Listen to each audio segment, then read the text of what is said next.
Alright, hello Guild Wars 2 gamers, welcome back to the show. I'm your charming, self-proclaimed yet still humble host, Mukluk, and that is Noxxi's noise. She's interrupting my intro. Thank you guys for joining me today. If you guys don't know what's going on, today there is an Elite Specialization live stream for the Antiquary, Ritualist, and Paragon Elite Specializations coming to Visions of Eternity. This stream happened live about 4 hours ago. I am watching it now a little bit after the fact, going to go over it, give my thoughts, any commentary I have. Really quick change here. Last time I posted one of these, there was numerous complaints that 50% speed increase was a little bit faster. A lot of people say, Muck, why do you speed it up at all? And the answer is that this show is almost 2 hours long. Combined with me talking over it, just turning up the speed just a little bit can shave off a half an hour of time or even an hour of time. So that's why I had it faster. I'm going to turn that down a little bit. I'll have it a little bit slower this time in response to the people that said that, got that feedback. Additionally, some folks say, Muck, why don't you just have like a to-the-point video? There's a lot of information in these things. So what I will try to do, if you just want a TLDR, I will have a timestamp near the end of this video that I will try to summarize it. But honestly, if you really just care about one class, like if you're just like, I want to know about Ritualist, just go to the Ritualist timestamp and watch the Ritualist section. Hello! Yes, for the Emperor. So, that is what you should know. And we are about to get started. Hello, Fandral. Thank you for the raid. Raided my stream with 39 viewers. Yes. Appreciate you, buddy. Thank you. So, we are just getting started right now. So as, most people that have been watching the news updates so far, the Warrior is getting Paragon, the Necro is getting Ritualist, and the Thief is getting a Joke. We are going to see if they have changed anything. And let's just dive into it. And this VOD is on their YouTube and on their Twitch channel both. However, I'm watching it on the Twitch side, so I can occasionally close out and see what the live response is to this information. All right. Hello, everyone, and welcome to the 1080p live stream. We've totally done a sound check. Taylor. Oh, yeah. Okay, so right there, he's already addressed two problems from last time. Last time they streamed it in 720p. They didn't do a sound check, or they said they did, but they didn't check it. He was at 0.1 volume. He was at 10,000% volume using his webcam as a microphone instead of his microphone. Now, I don't want to sound like, oh, I make no mistakes. I've totally done that too. However, I have a freaking checklist now of things I do at the beginning of each stream, and they need one. Hopefully they have one now. Can you demonstrate your microphone, please? Hello, I'm here today to speak at a normal volume that will not deafen anyone. I hope that after the last stream, they went back and they're like, man, what was everyone complaining about? And they listened to the VOD for like just like a minute, and they were just like, oh my god. And then they understood. So obviously, we're hoping to have fewer technical difficulties today as we come back with the second of 3 Elite Spec preview streams. We have today the Antiquary, the Paragon, and the Ritualist. Pretty excited, right, Taylor? Yep.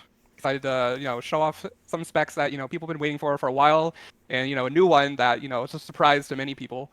The Antiquary is pretty interesting spec we're excited to show people with some elements that haven't really put into any elite specialization before. Ruby's not usually in these. That's a weird question. Where's Roy is an adequate question. What we've created.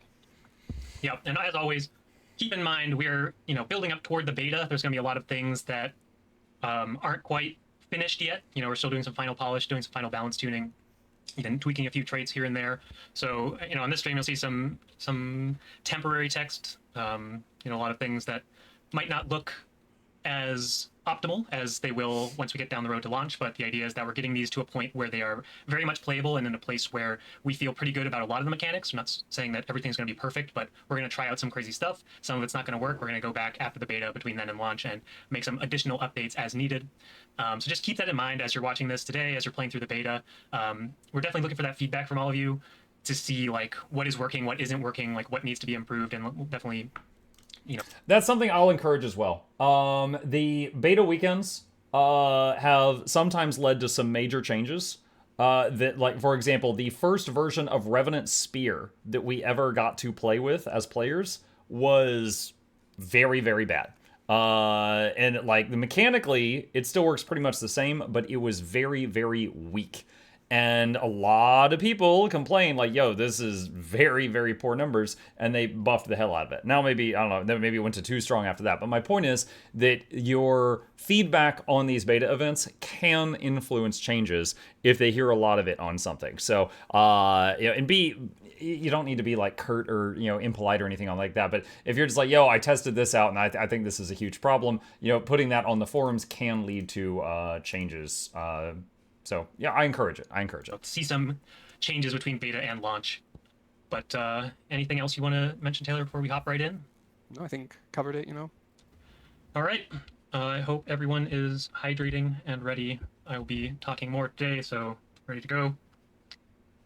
We'll be kicking things off with the Antiquary today. So, right, as mentioned, anyone who read the blog would kind of have a big understanding of the spec. So, as always, we're going to go over all the new profession stuff, all the new utility skills, all the new traits. He can sit on his head. Correct elite skill equipped here. But the first things first, the Antiquary is kind of this like a collector of various artifacts from across Tyria. So we're going to see all those different artifacts. Wait, hold on. Did he say Antiquarian a minute ago? I will be talking more today, so ready to go. Hold on. I'm double checking. We'll be kicking things off with the Antiquary today. He did say Antiquary. Never mind. It's just me. Like a collector of various artifacts from across Tyria. So we're going to see all those different artifacts as we use Grit Snatch. This is the new replacement for Steel.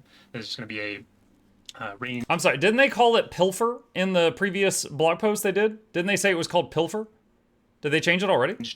Kind of similar to that. It doesn't really matter. I'm just pointing it out. In that sense, where it's not going to be a forced teleport in, but you're going to have a ranged button that gives you your stolen bundles that will, in this case, be drawn from a random collection of these artifacts. And the idea is that every time that you Grit Snatch, the baseline is you're just going to have 2 of these. You see, this might be teasing towards something where the F4 button appears. We'll get to that once we get into the traits. But we're going to get access to a couple of different artifacts. There's a pool of 8 different artifacts that we can draw from. 4 of them are more offensively focused, 4 of them are more defensively focused. And the idea is that every time that you Grit Snatch, you will get a couple of these, or maybe even a few of these, depending on your trait selections. And that is going to kind of, play into your decision making as you adapt to the situation at hand as you draw these. And obviously, there is an element of randomness to this. Once we get into the traits, we're going to see the Adept tier is entirely dedicated to ways to mitigate that randomness, because we know as designers, as we're putting this together, that there's always a fine line to walk when we're making some. Sorry, this tooltip right here, that's a foot. I was just thinking how funny would it have been if for the Bard song that was about Queen Jenna, if that was the icon.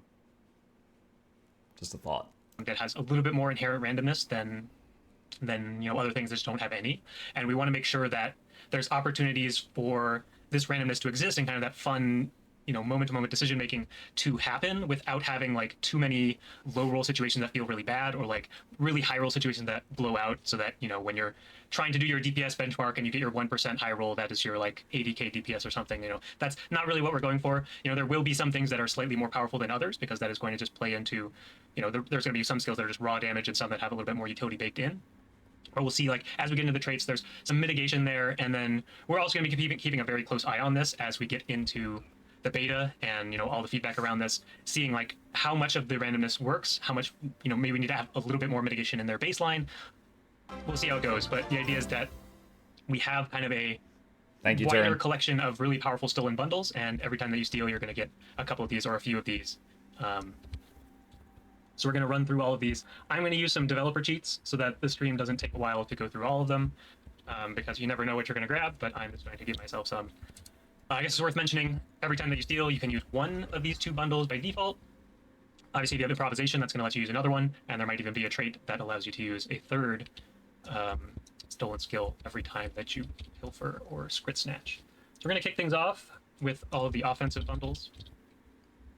Starting off with the Metal Legion Guitar. This one's a bit more of a kind of like a high.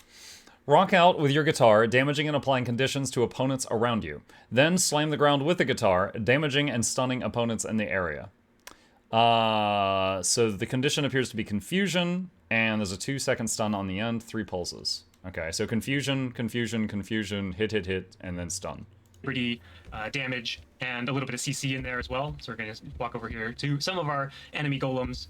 Play the guitar, that's going to do some pulsing damage, apply some confusion, and then we're going to slam the guitar down, do a little bit of extra damage, and a nice little stun there. So, we're going to see like some condition damage elements on some of these skills as well, so there's going to be a mix of power damage and condition damage, and you obviously see some CCs here as well. So this skill will probably do a little bit less damage than some of the pure DPS skills that we see a little bit later. We can play this a few times. I'm cheating, so I can just use this skill as many times as I want, and there's nothing that these golems can do about it. But all right, so just a personal thought on this. Like, I'm gonna learn so much over the next hour watching this video, right?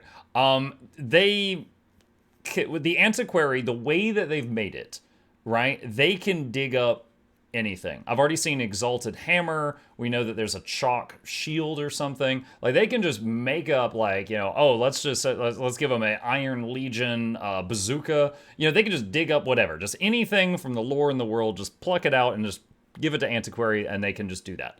And it's like, okay, yeah, they've come up with an acceptable lore excuse for that. I don't think they should have given him a guitar. They just made Bard. Or Troubadour. Sorry, they just made Troubadour. I don't think Thief should also get a guitar in the same patch that the Troubadour is being born. Feels kind of odd. Just personal preference. Or as we kind of showed off earlier, you will only get to use these a single time. You can move with the guitar, just in case it's not. Oh yeah. I was curious about that. You're not rooted that entire time. I'm gonna follow people. Run down the stage and slam my guitar or something like that. You steal the guitar from a Troubadour? No, you don't, because the Troubadour's ones are just made out of their imagination. They're just poof into thin air. They don't even have to grow guitars. Still a little bit more offensively focused. We'll see a couple of mobile. Okay, hold on. Forged Surfer Dash. What? 35 months. Thanks for the games and entertainment. Thank you as well, Seth. Appreciate it. Forged Surfer Dash. Oh god, the surfers from Path of Fire. Dash to the targeted location, dropping bombs along your path that detonate after a short period of time, deal damage and burn enemies. More bombs are dropped the farther you travel. Oh, this should be good. Mobility skills on the defensive end as well, but this one is just going to be a mobility skill that drops some exploding bombs on the ground. So we can see this here, dashing through all these golems, dropping a bunch of AoEs on the ground. That's going to do some pretty relevant damage and burning. So a nice little mobility skill. You can obviously use this to run away as well, and enemies chasing you might run over all your bombs or force dodges or whatever have you, but a nice little combo of mobility and damage on this one. Get a close-up on this dash. It's pretty cool. Riding the Forged Surfer stuff. Surfing across the stage, if you will. Thank you, Rajani. Next up, we're going to take a look at the Cryptus turret. So this one is just going to be ground targeted. Place this on the ground somewhere. Here's the little script assistant is hanging off of that. I don't know if that happens all the time. I've seen it sometimes where it doesn't, so that's a nice little... Okay, aren't Cryptus living creatures? Is a Cryptus turret mechanical? Like, I always just thought those things were alive also. I'm just imagining he just, like, dug up someone. He's like, you work for me now. Bonus that you might notice sometimes. A lot of the effects have little script in them for you to see. Sometimes your little it's devil magic. Here, but this is pretty I don't know. Some of the turret is going to be like the main bread and butter damage. It's just kidnapping. Damage, but it's going to shoot at the nearest enemy and do some pretty nice damage.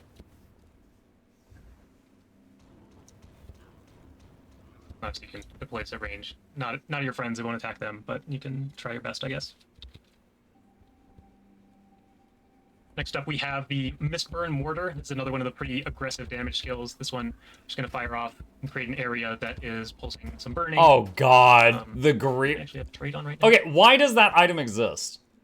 So, okay, it fires a Greer projectile, but why does a mortar exist that is loaded with Greer projectiles? Forget the fact that you're digging it up out of the ground and you just find it, but why does it exist? Who made this? Interior.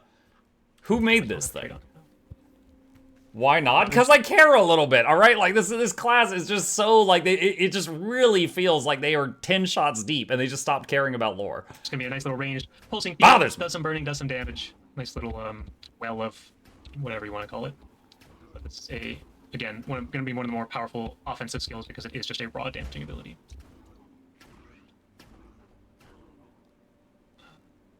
Next, we'll start to take a look at some of the defensive artifacts. Starting with the Exalted Hammer. So this one's going to be an evade. Also, 600 range leap, so we can leap over here. The idea is that it is going to do some damage. This is something that even the defensive artifacts are going to have a little bit of damage attached to them because, again, we want to... All right, I'm already a little sad because the Exalted are huge. So I was imagining an Exalted Hammer was going to be way too big for the guy, and it would be like, you know how the characters in Monster Hunter, their weapons look really oversized? I was expecting him to pull out some ridiculously oversized hammer. And then he didn't, and I was sad. Kind of mitigate some of the low rolly aspects, where if you are in a situation where you want to use a defensive artifact, you can still use it and get some amount of damage. It's obviously not going to be as much damage as any of the offensive artifacts, but you will still get that defensive capability, get that evade, get some healing, and still do a little bit of damage if you're landing on an enemy. But, you know, nice little defensive skill with a nice little heal attached to that. And slam the ground. How big is the heal? Can we see the... Hold on. But, you know, nice little... I'm going back to the tooltip. There we go. So, let's see. Leap to the targeted area, slam down with an enchanted Exalted Hammer, damaging enemies and healing allies in the area. 802... damage, 4,500 healing. Is it a reticle, or is it just like you go forward? Artifacts, but you will still get that defensive capability, get that evade, get some healing, and still do a little bit of damage if you're landing on an enemy. But, you know, nice little defensive skill with a nice little... Okay, I think it's going to his mouse. Okay. And slam the ground, the Exalted So it should be pretty easy to use it.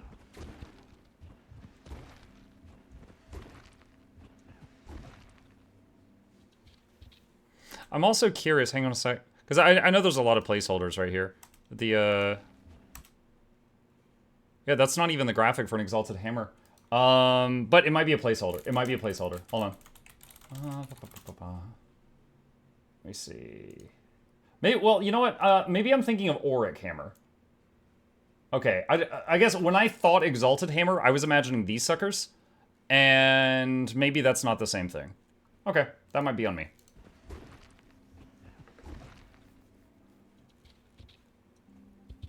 Next up, we're going to see the Chalk Shield.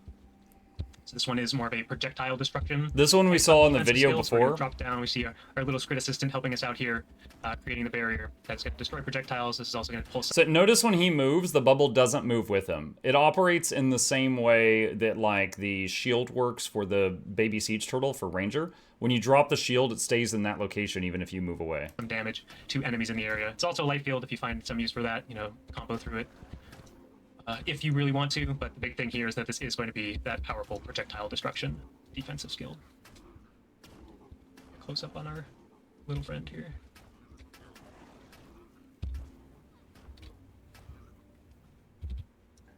A couple more artifacts to look at before we move on, but next up we have the Zephyrite Sun Crystal.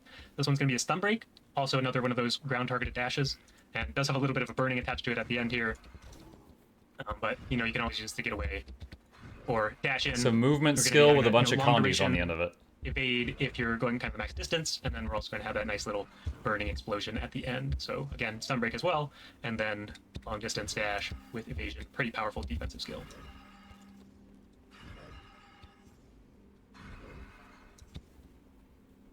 And last but not least, we have the Hollow Dancer Decoy. This one's going to be more of a crowd control-y type of effect. It does do some damage in crowd control, but it is kind of tied in with the defensive artifacts we see here. We summon the Scrit Hollow Dancer. The enemies are all distracted and taunted. So they get all and provoked. Then it explodes, and then doing boom. some damage. So CC and then power so, damage. Pretty long taunt, 3 seconds baseline here. And I can obviously set up 3-second baseline. Playing, like the improv build, or I hope it's smaller than that in PvP. That's an eternity in PvP. Very shortly. Anything you wanted to add on the... Imagine dying because you were staring at the rat dancing. I just want to know, would the Scrit Hollow Dancer work on you, Cal? I'm not sure it would, but you know it probably would because it'll just taunt me, and everyone knows that taunt is my favorite condition in Guild Wars 2. Right, of course. Kind of unavoidable, you know. There's something alluring about it, right? Alluring? Anyway, let's go ahead and move on to double-edged skills, and then we'll get into Cal plays Skaven and Warhammer confirmed. So, we talked about this mechanic a little bit. Anti-Venom Draught. Double Edge, drink an Anti-Venom potion to heal yourself and remove condies. You may activate the skill while it is recharging with a chance for the skill to backfire. The chance of the skill backfiring lowers as the skill recharges, and the skill cannot backfire when the skill is completely recharged. Okay. So, backfire, drop the potion on yourself, healing for more. Why is the backfire better?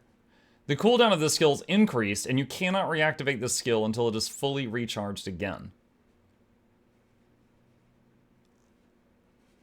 Okay. So it heals for 1300, removes 1 Condi. If you backfire it, it heals for 6500 and cures for 3 conditions. So, like 5 times the healing, 3 times the condition cleanse, and it goes from a 10-second cooldown to a 20.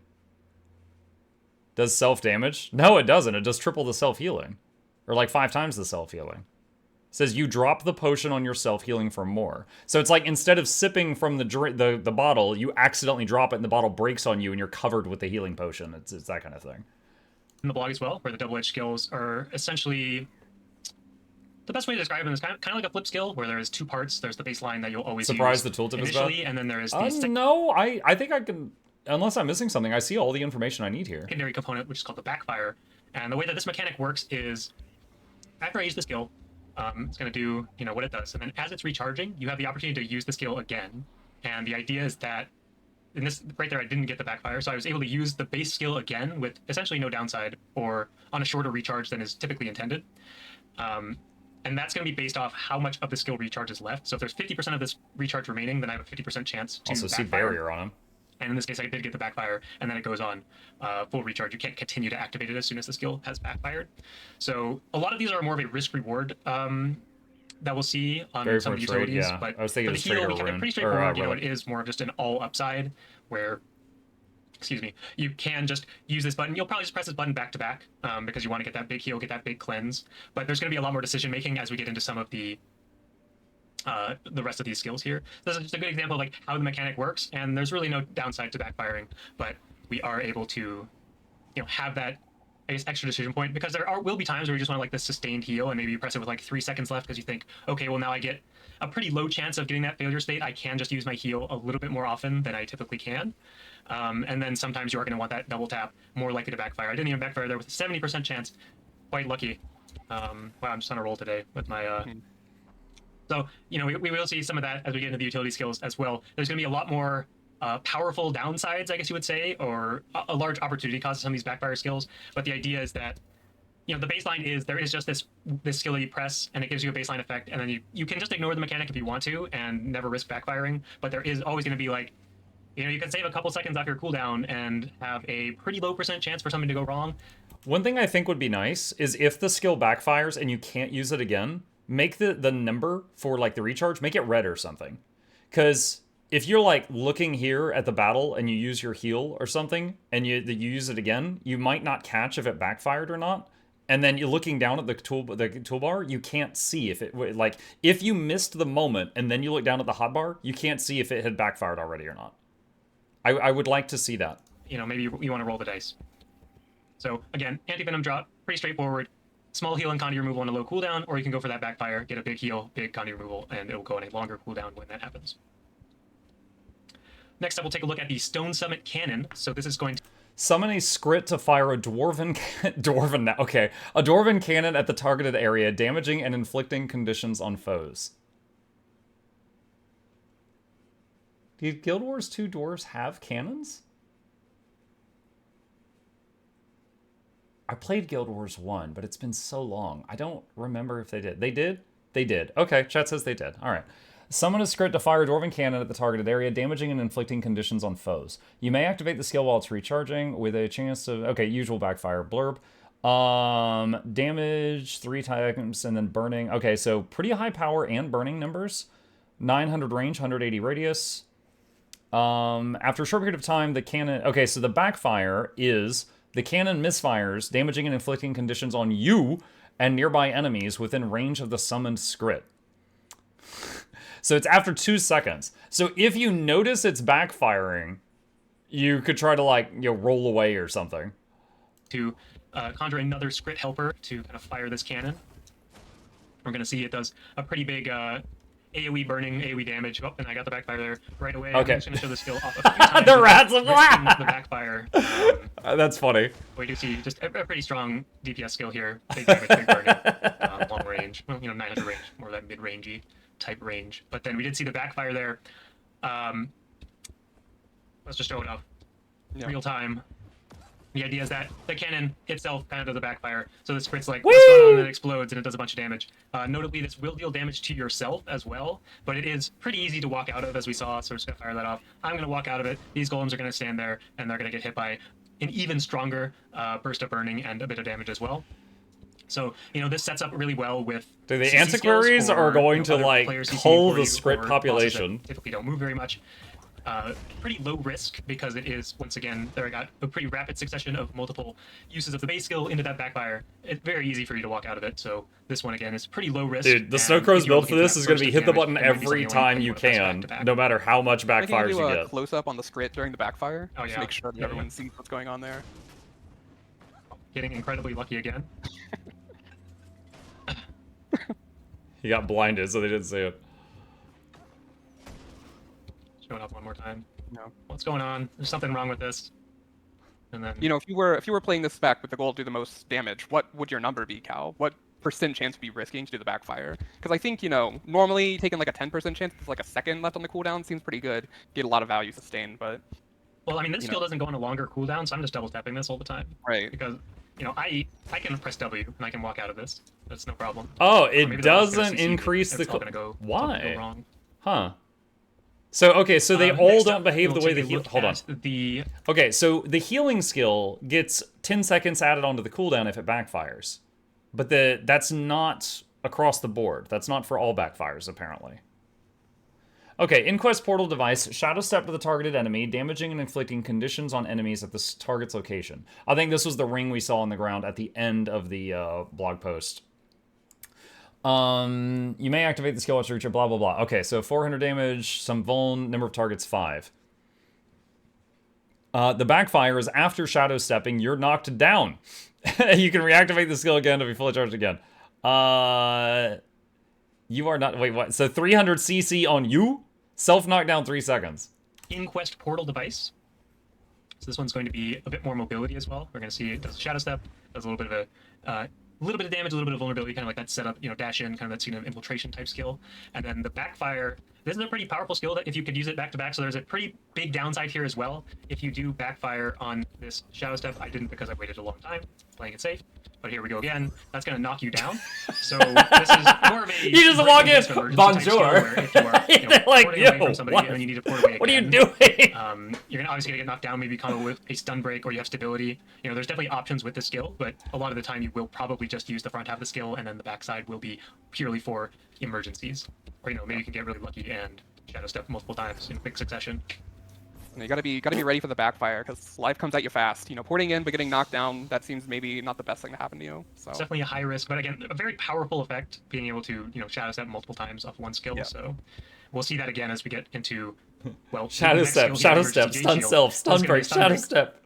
And notably, the backfire side of this is also a stun break. So the base of this skill is... Okay, Emergency Jade Shield.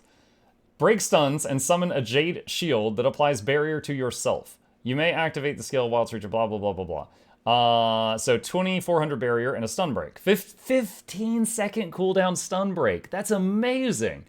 Now, I'm sure it's going to be a bit longer in PvP, but just baseline a 15-second cooldown stun break? That's a really low cooldown. The backfire is the shield explodes after a short period of time, dealing damage to yourself equal to a percentage of your base health. But it doesn't say the percent. It just says base health damage is 9,300 damage. So, looks like 50% of his current hit points.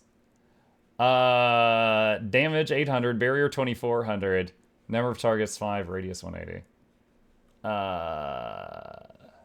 But it hits enemies too. Does it hit the enemies? No, okay, I was like, does it hit enemies for 9,300? That could be funny. No, it hits the enemies for 800. So we're just going to get a little bit of barrier. We're going to do a stun break, so a nice little defensive skill here. And the backfire is that you will have the shield kind of explode, so you will take a lot of damage. I can stop cheating all super heavily here, so you can just see a pretty notable amount of damage to yourself. You obviously get a little bit of barrier on top of that, and you have barrier from the front half, so there is some built-in defense, and this will do a bit of damage as well. We are hitting this. So he got barrier, then lost all the barrier, then lost some health. But this is again a very powerful defensive skill where you will have kind of almost an ammo stun break that recharges the entirety of it every time the recharge comes down. So there is a pretty significant trade-off here for the backfire with that damage to yourself.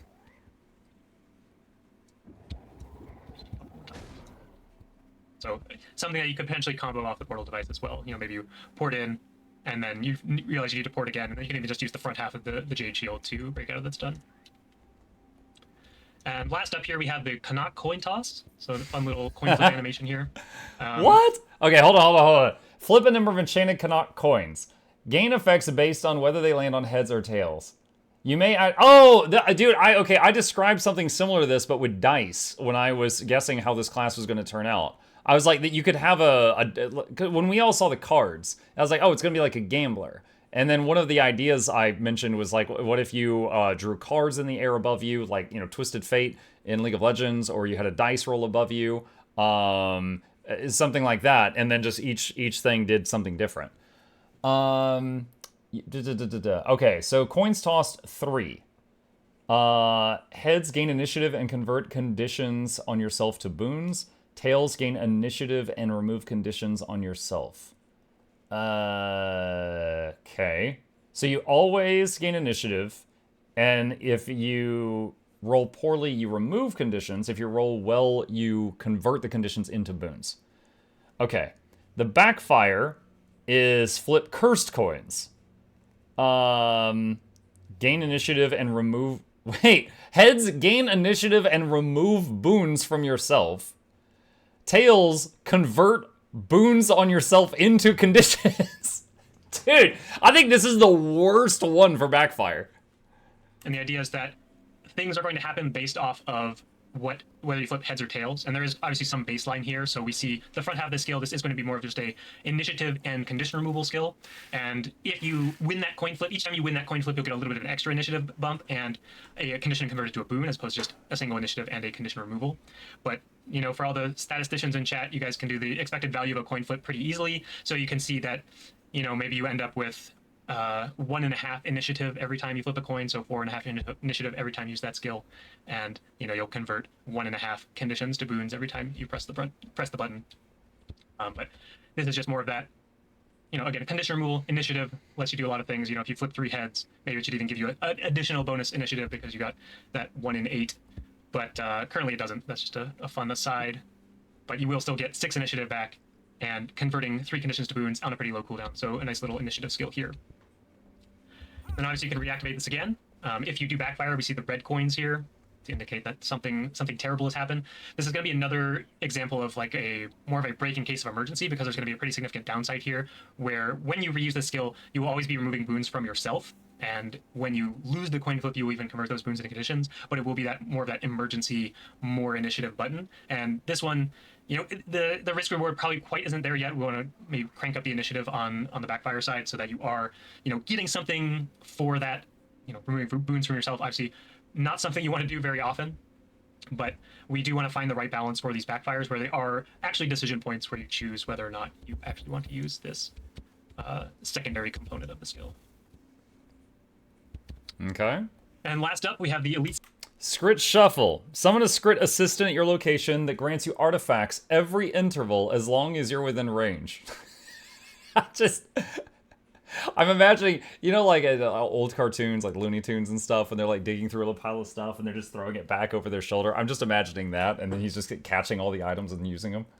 The Scrit has a random chance of giving you an unstable Scrit bomb instead of a regular artifact. Attempting to use the unstable Scrit bomb will backfire. Okay. So, duration 15 seconds, interval is 3 seconds. Okay, so every 3 seconds, for 15 seconds, you get an artifact that you can just yeet. So it happens 5 times. 50-second cooldown, that's pretty short. The backfire, you do 10,000 damage to yourself. What?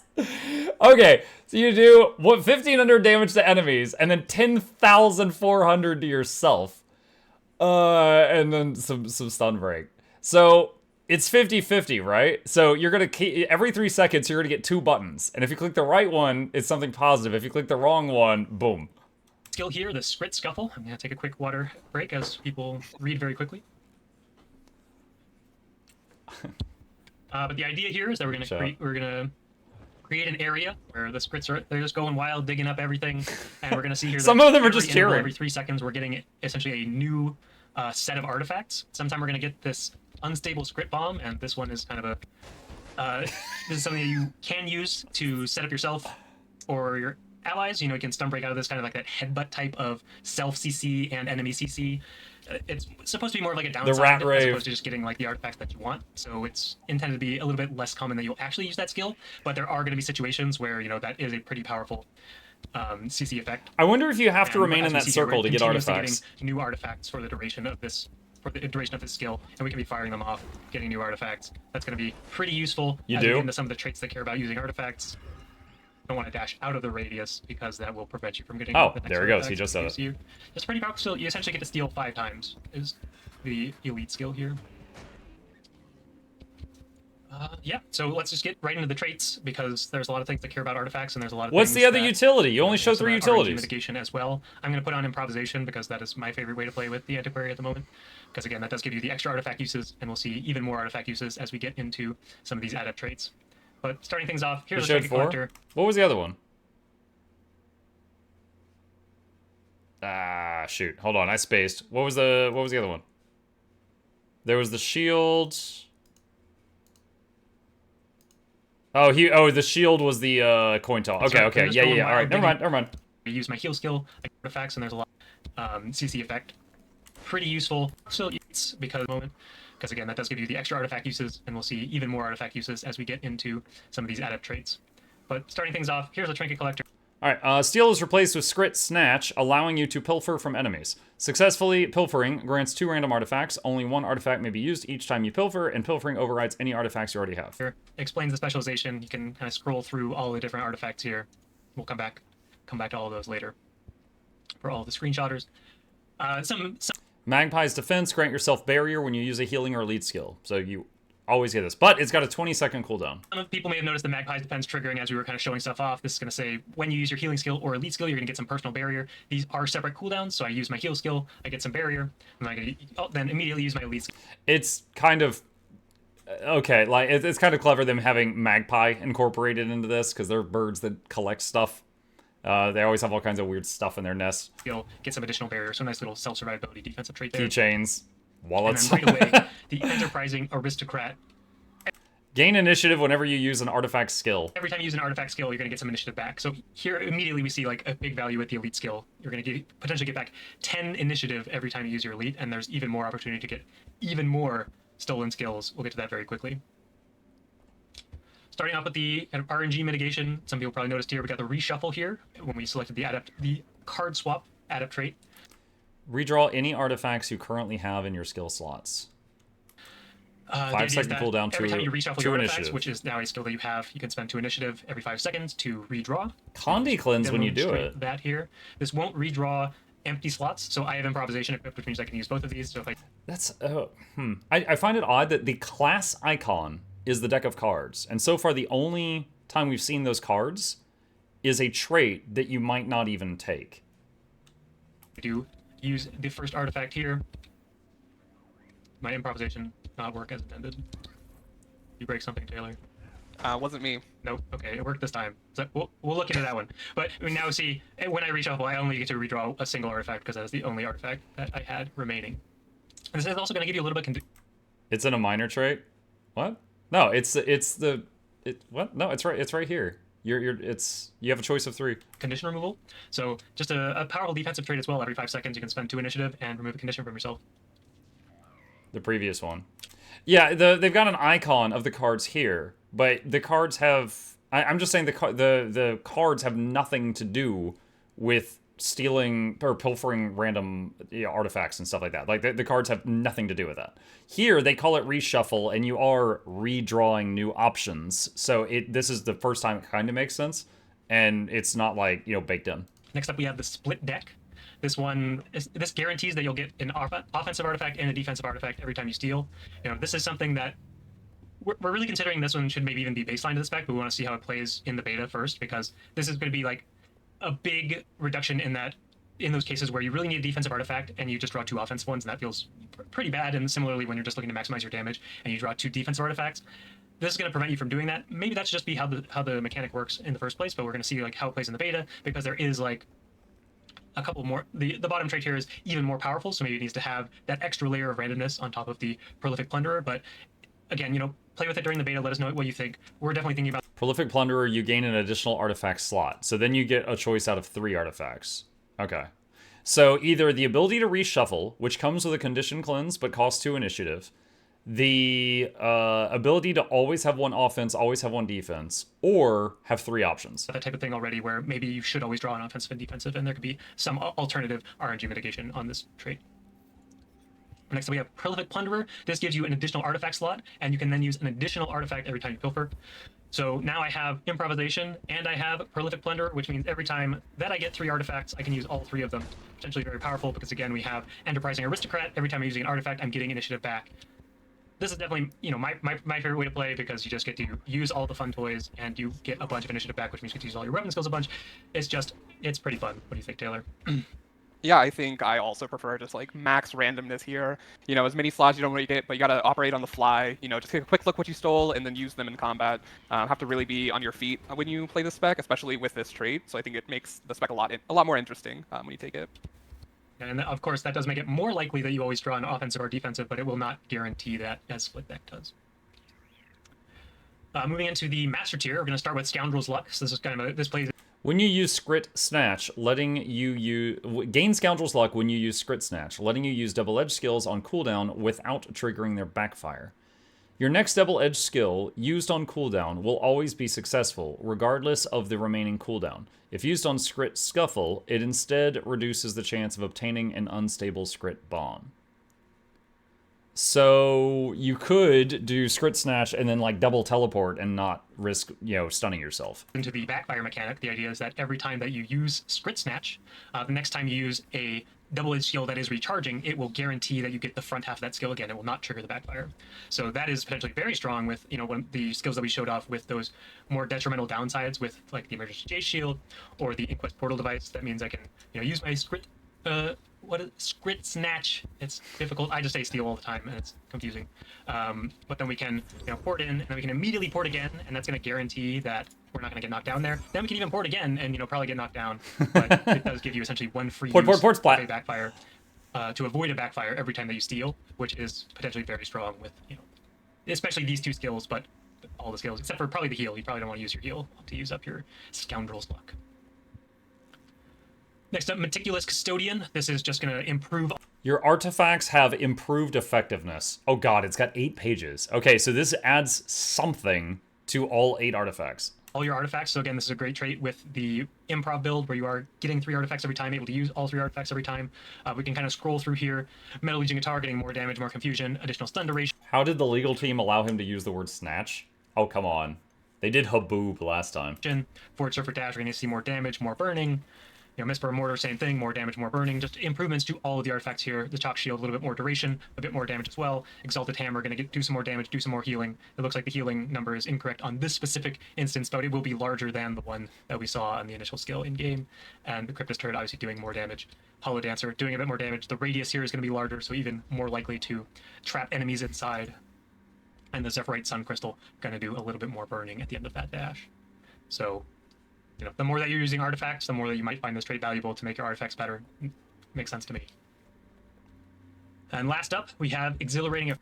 Alright, gain increased damage for a short period of time after using an artifact. For 10 seconds after using an artifact, you get a 15% damage bonus. No internal cooldown, max duration 20 seconds. So you might be able to keep this up all the time if you do your rotation well. Ephemera is just going to be more of that typical damage bonus trait. So every time you use an artifact, you're going to get some duration of this damage bonus. And we do see that you can kind of, you want to have either the Prolific Plunder here or Improvisation so that you're able to use multiple artifacts to stack up that buff and kind of get the max duration of this increased damage window. Take a quick break for water and mouse over this fun Grandmaster trait. Prodigious Pincher. You pilfer after using a certain amount of initiative. This trait will override any existing artifacts when triggered. So every 15 initiative, an automatic steal happens. Okay. This says that every time you use a certain amount of initiative, you will Pilfer. So that's triggering the Scritch Snatch. It won't trigger steal traits, but it will give you a set of artifacts. So we can just show that off real quick. Won't trigger Pilfer. steal traits. I'm going to use all my skills, and then I'm going to stop cheating so I actually go in combat, and then I'm going to press unload a bunch of times, because that's the best way to play. That's the best way to play. Yes, Some, PP unload. Where you see some Pistol unload. at the same time, but this is stacking up, and once we get to the maximum stack count, that's going to give us a free Pilfer, refilling our artifacts, and we're again playing the build with improvisation and prolific plunderer, so we get to use all 3 of these, and that's going to give me 6 initiative back. So there's a pretty fast-paced gameplay here where you are going to be able to be using a bunch of artifacts, giving you initiative back, using a bunch of initiative, getting more artifacts, and that's going to be kind of like an endless cycle of pilfering. Pretty fun stuff. Next up, we have Possessive Hoarder. Artifacts grant barrier and boons when used. Offensive and defensive artifacts grant different boons. Barrier and boons when used. Offensive gives resistance. Defensive gives stability. This one is going to be a bit more of a personal survivability trait. So every time that you use an artifact, you will grant barrier to yourself, and you're also going to get a boon depending on if you used an offensive artifact or a defensive artifact. So you can get stability or you can get resistance. Again, you know, using improv and prolific plunderer, this is going to mean that I can get a pretty good number of boons, get some stability, get some more stability. I got 3 defensive artifacts, so I'm going to get a lot of stability. Yeah, this one's pretty good with a split deck trait, so you can always guarantee you have a trigger to give you resistance or stability, whatever you need when you steal. True. If you use that trait, then your F2 would always be resistance, and your F3 would always be stability, or it might be flip-flopped, but you know, you get the idea. And then last up, we have Combat High. This is intended to be more like a bursty, you know.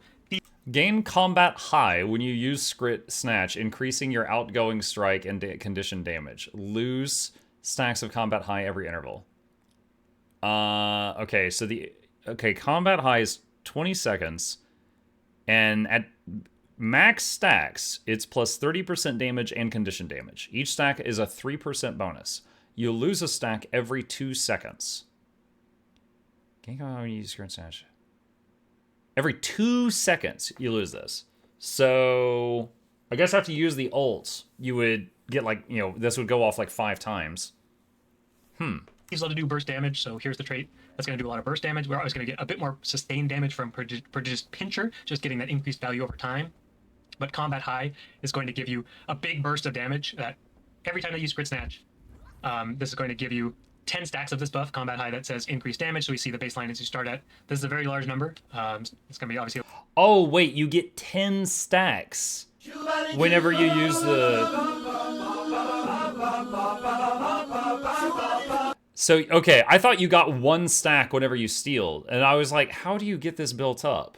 Okay, so you get 10 stacks, and then every 2 seconds the buff weakens until it's gone. In competitive modes, but initially you will get that 30% damage buff, and then every couple of seconds that's going to start counting down toward 0, of course. But the idea is that you get that big burst, use a bunch of skills, immediately use all your artifacts, all your offensive artifacts, into that damage bonus, use some skills into the damage bonus, and then that's going to be true every time that you steal. There should be more traits like this.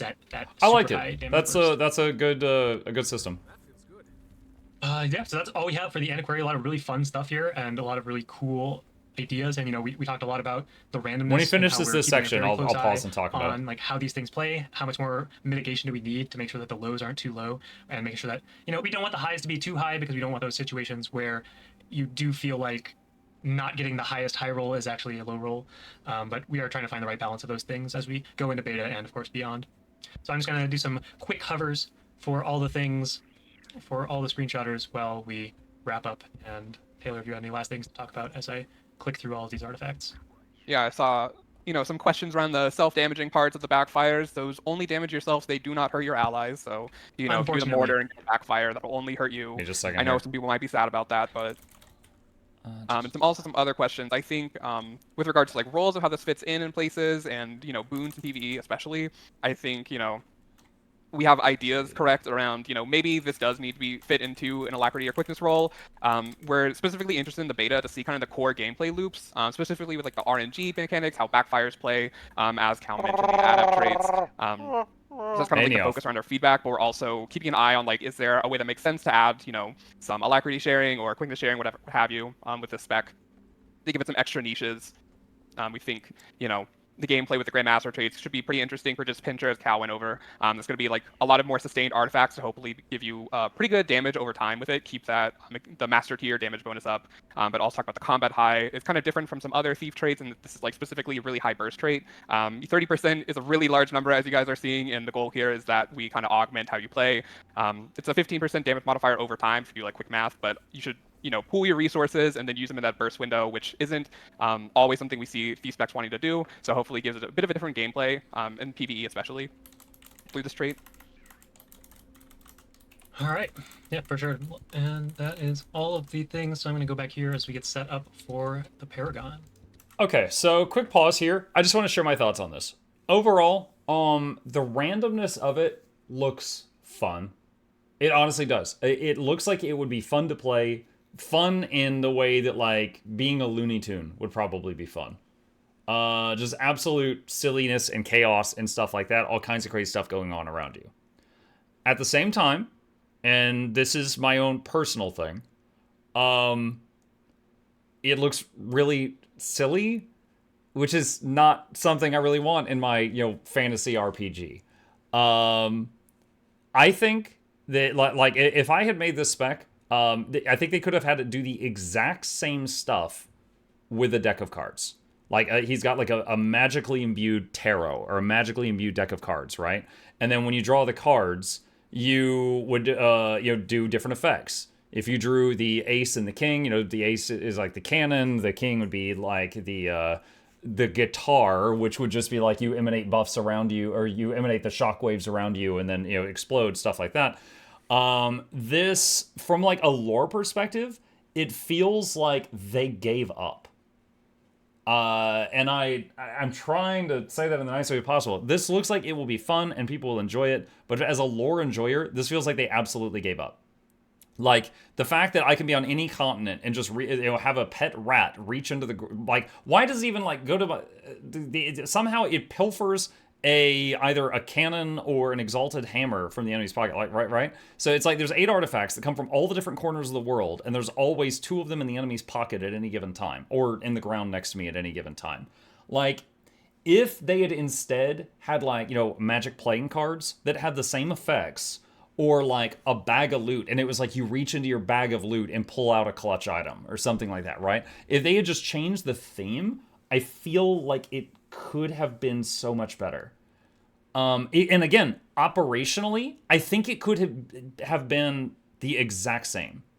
I think every single effect we have seen in here could have been the exact same. Like, the backfire could be like, you're overtaxing these magical artifacts and they backfire, You could have had the teleport, you could have had the cannon, you could have had the guitar, but instead of showing a guitar, it could be like cards are whipping around you and like the shockwaves are going out or something like that.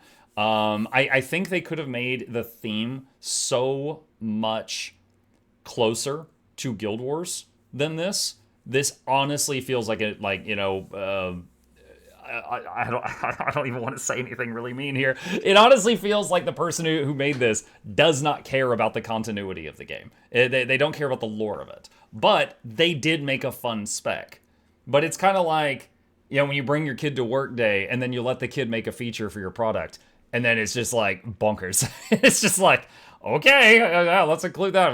We promised Timmy we would.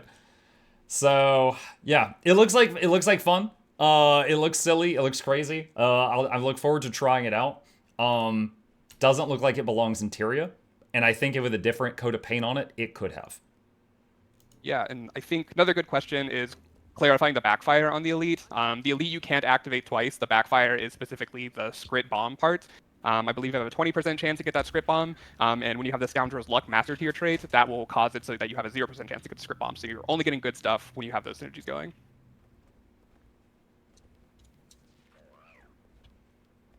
Then next, we'll head into the Paragon. I think we are all set up here. All right, we have the Paragon. So I think Taylor's going to give me a break here and talk about this one, and I'll be back later to talk about the Ritualist. Right. So the Paragon, obviously, well-known profession from Guild Wars 1. Long asked for it again, like a lot of the ones we've been showing off. We're going to get to Ritualist later. Part of the lore is like, in our game, Palawa Joko kind of like crushed the Sun Spears and Paragons, but, spoiler alert, he's gone now. So Paragon as a profession has kind of come back up, kind of latched onto Warrior, and started, inspiring their allies again. Talking about the gameplay loop, where taking what was core to Paragon, it's a heavily supportive elite specialist. Really quick, I wanted to share this. Someone shared this on my Discord, and I tweeted it out today. There's a guy someone spotted in game, and he's already dressed like a sun spear. Dwayne Paragon Sun. This guy is ready. All right, we'll continue. And then kind of merging it to Warrior, mixing with its mechanics, how would a Warrior support its allies and command the battlefield as the Paragon once did. So we can look at the UI, and you notice you have your burst skill there, and you also have 3 new buttons, and then a little outline of something that we'll get to. To start, it uses level 1 burst skills like Spellbreaker, because those other 3 buttons, their chance, they'll also be consuming adrenaline, so we wanted to make sure that management was a bit easier. The spec can be pretty adrenaline hungry. And so level 1 burst skills just made sense. But then we can start talking about the chance. That's really where the profession mechanics start, happening, making sense. So we'll hover over Chant of Action. It's going to be your first one. This is going to be your more offensive chant. It has a couple components here, pretty big tooltip. The first thing that happens when you activate a chant is it's going to cost adrenaline, normal 10, like normal burst skill. And for this one, have an initial effect. This one is that it's granting boons to your allies. And then after you activate it, a kind of passive effect called a refrain will start activating around you every interval.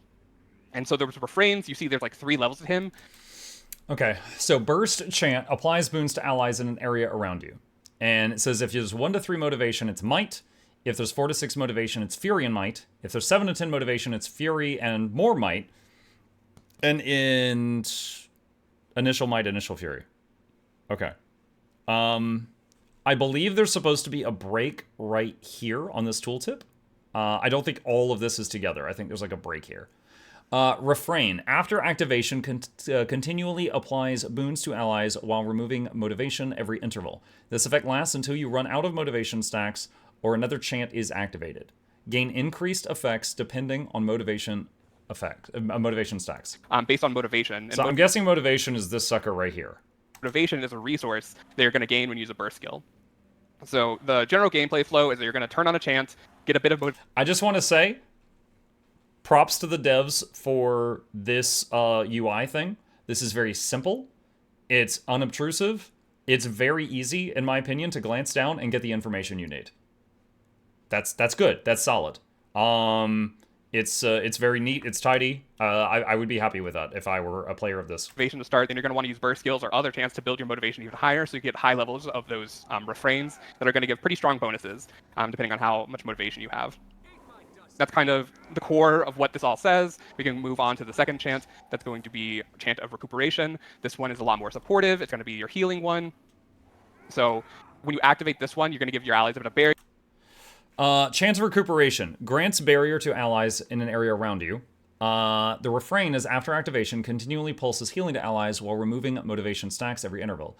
This effect lasts until you run out of motivation stacks or another chant is activated. Gain increased effects depending on motivation stacks. Wait, what? Oh, hold on, I'm pausing for a sec. Jump scare?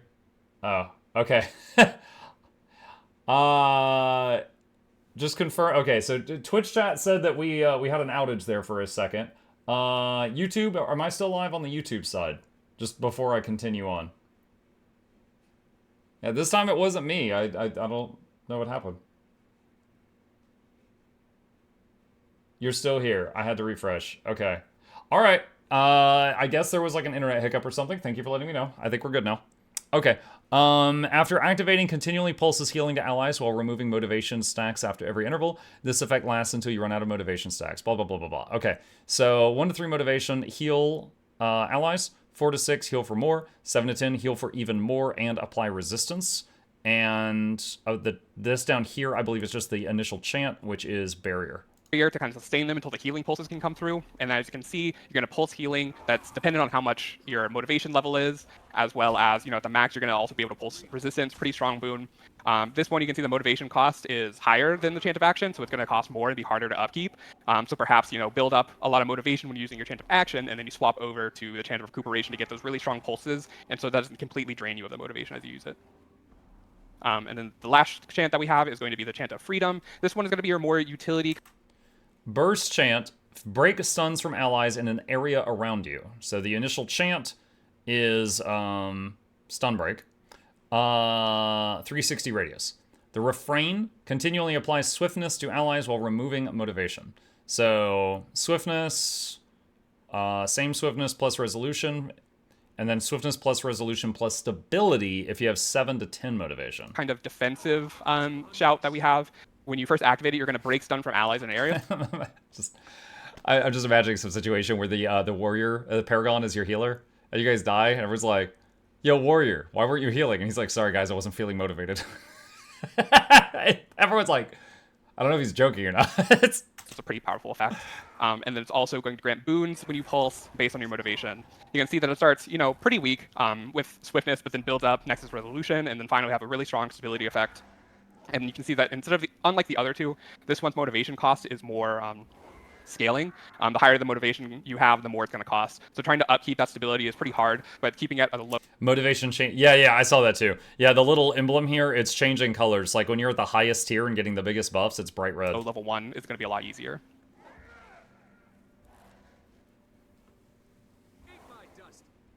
So those three kind of comprise what you want to be doing. You kind of always want to be having a chant active. You're getting bonuses as you swap between them from activating these chants, as well as just general burst skills in between. Yeah, obviously, Burst Mastery going to be a great trait to take.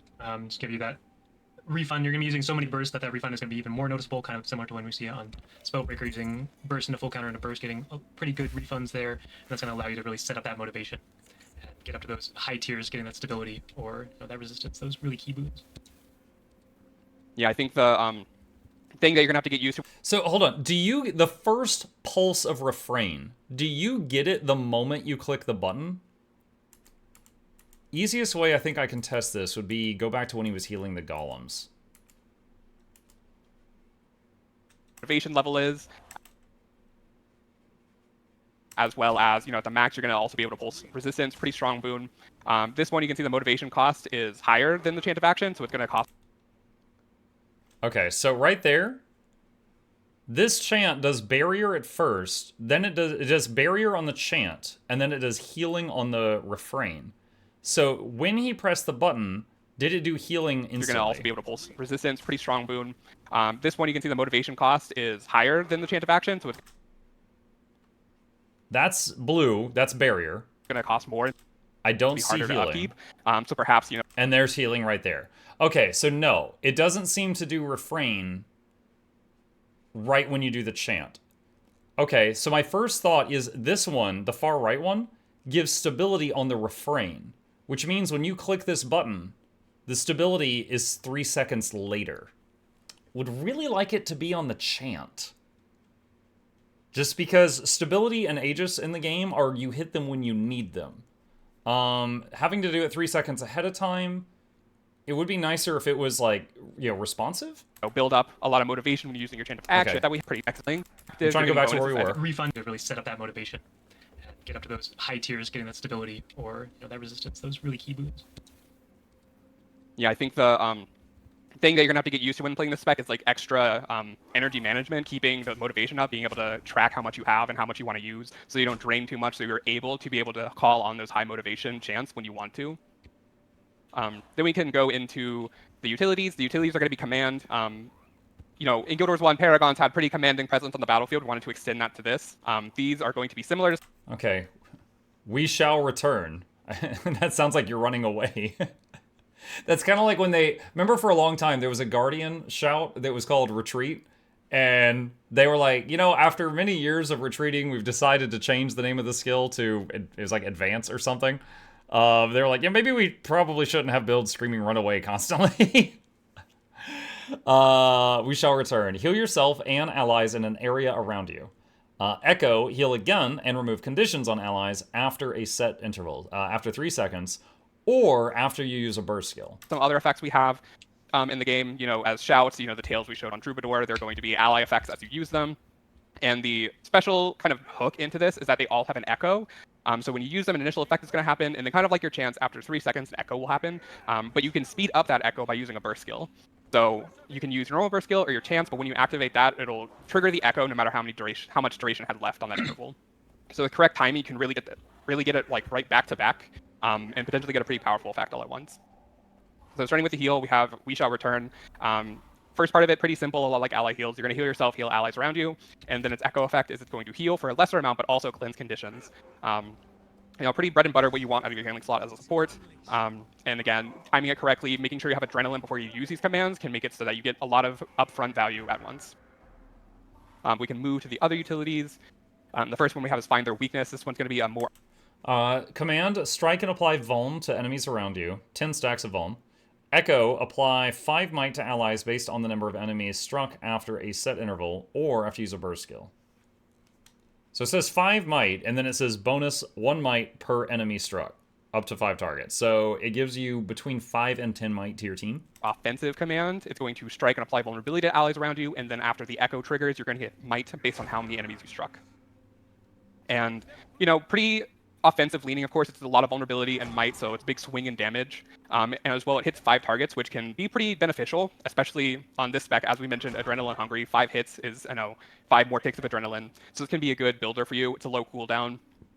Just a good button to be pressing to keep up, the assault in PvE, PvP, keep your allies' damage up.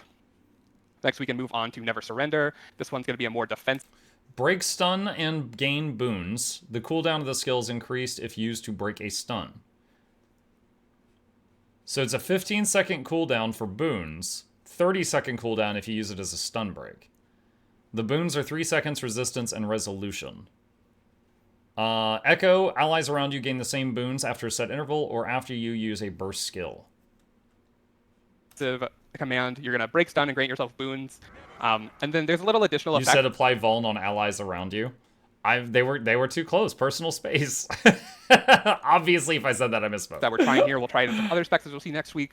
It's going to be a break stun that has a longer cooldown if you successfully use the break stun effect. This is kind of trying to play with the power level we can put on a stun break. So if you use a skill without breaking a stun, it'll have a lower cooldown. So kind of like knowing that you're not going to get the value from the stun break there, so you can use it a bit more and play with how you want to save your cooldowns in a fight. But we can move on to the echo effect for this. This is going to echo and give your allies the same boons. This is a pretty important boon, so again, want to make sure that you're able to use that interval when you want it to happen. So it can be a pretty interesting. This whole stun break recharge increase is new. It's definitely something we're going to keep an eye on and feedback around. It's something pretty interesting. Never done before. Could be good. People could not like it. Very open to feedback around it. Command range all 360. Yeah, you're right. The range of all the commands is 360, which is a little snug. If your group is stacking properly, it should be fine, but it definitely is on the snug side. There's less opportunity cost in using a skill like this without, if you just want the defensive component, you want the resistance, you want the resolution, that's much more of an option when it's a 15-second recharge as opposed to when it's a 30-second recharge. So if you just want to use it in combat to go aggressive with that resistance, then that is much more of a realistic choice. Next command is going to be Brace Yourselves. Brace yourselves. Apply barrier to yourself and allies around you. The echo is apply barrier again to allies after a set interval or after a burst skill. The initial barrier is close to 2k, the echo barrier is close to 1k. This is kind of your basic defensive command. It's going to apply barrier and then more barrier on the echo. So this one is, as it says, when you want to brace yourself, you see a big hit coming. Your allies are already at full, but give them a barrier to make them even more tanky versus whatever hit's about to come in. Pretty good to keep your allies topped up with that barrier. Simple defensive skill. It's what you want out of that slot sometimes. Then lastly, we have On Your Knees. This one's also going to be an offensive. Don't say it. Damage and apply cripple to enemies around you. Echo, damage and apply weakness to enemies after a set interval or after you yeah, Crit Snatch doesn't sound so bad anymore, does it? Damage and apply weakness to enemies after a set interval or after you use a burst skill. So damage 421, 6-second cripple, 6-second weakness. Command, you're going to do the damage and cripple around when you use it. And again, it's going to hit 5 enemies. That's pretty good adrenaline gain. And then when it echoes, you're going to damage again, more adrenaline, and apply weakness to the enemies, making them do less damage to you, have less endurance in PvP. Weakness, pretty good condition, and with a large radius. The cripple line here could be interesting, especially tactics as a trait line that Paragon is probably going to want to take. Get leg specialists, have an AoE immobilize, pretty good effect. So this skill can be, I think, deceptively good based on the minor effects and how you trait into changing what it does. But then we can get to the elite skill, and the elite skill is one we showed, or we talked about in the blog post, showed in the video, and everyone, super cool effect. Oh, having those Paragon wings, it's We Will Never Yield skill, and the elite skill is one we showed. I want to see the tooltip again. We talked about in the blog post, showed. We will never yield. Your health cannot be reduced below 0 for a short period of time. After this effect ends, gain barrier proportionate to your missing health. Certain boss skills may bypass the effect of this skill. As to be expected. They gotta have some skills, boss effects in the game that can pierce through, unkillable things to force you to do mechanics. Cannot be reduced below 0. Okay, so to be clear here, this doesn't say you're immune to damage. You can get knocked down to 1 hit point. So the moment this wears off, you could, get bink, which is what the barrier's for. After the effect ends, gain barrier proportionate to missing health. It's 3-second duration. 75-second cooldown, 3-second duration, you can't die. And then barrier when it wears off. Let's see, the Echo is your allies around you gain the effect of this skill at a reduced duration. Duration decreased 33%. Okay, so it's 3-second duration. 33% reduced duration would be 2 seconds. So does that mean that you get it for 3 seconds, the allies get it for 3 seconds, but then afterward they get it for 2 more seconds, so they get 5 seconds total? In the video, and everyone, super cool effect. Having those Paragon wings, it's We Will Never Yield. When you use it, you're going to get a buff on yourself where you cannot fall below 0, save, some PvE boss effects. Basically, for the most part, you can't die, which is very strong. And then kind of like Rebound is when this buff falls off, you're going to get Barrier, and the Barrier is going to scale based on how low your health was. Because denying death can be pretty powerful, but when damage is constantly coming at you, you can live it at 1, and then if you don't get a little bolster after that, you just fall over. So that barrier is there. It's a little pillow to make sure that you're able to heal your allies and everyone up when that effect ends. And so the Echo here... Gotta use the burst this one for real use. Yeah, because so if you don't use a burst skill, this is so some folks in chat are reading this as the allies do not get the 3 seconds part, they only get the 2. So that means if you don't use a burst skill, you are invuln for 3 seconds. Then right about when yours is wearing off, they are invuln for 2 seconds. And that means, so if you want your whole team to be invuln at the same time, you got to use this skill and then do a burst, right then. Is going to be how you give your allies that buff. So I think out of all the commands, this one is the most important to have lined up with a chant or a burst skill to give your allies that buff. Because it's something that you really want to time well, because if you do it a bit late, it's too late, they're dead. So trying to add a bit of skill expression here, just to add an extra caveat when you use a skill if you want to use it correctly. That kind of covers commands, how they play. So we can move on to the traits. First trait is going to be Rally the Valiant, just talking about motivation and the stuff we covered with the chants.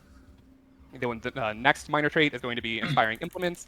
Gain motivation when you use your 4th and 5th weapon skills. It's kind of a new trigger that we're playing around with. Can kind of influence the weapons you want. Maybe some weapons have a longer cooldown on the 4 and the 5, and that gain matters motivation to you. when you use the 4th or 5th buttons. So you choose to go an offhand that has maybe lower ones. I think Warhorn is a weapon that you can use the 4 and 5 slot decently freely, so a lot of motivation building built up. But just kind of the gist here is that it's a little extra motivation gain outside of your burst skills. Then we can move on to the Grandmaster Minor, which is Unyielding Resolve. Strike and condition damage dealt to you is reduced for each point of motivation you have. This is going to be a basic defensive trait. 1.5% per motivation. What's max motivation? 10? So 15% is max? Something, a supportive character would want. You can't heal your allies if you're dead. So just kind of a passive defense to make sure you can stay on the battlefield, keep healing people.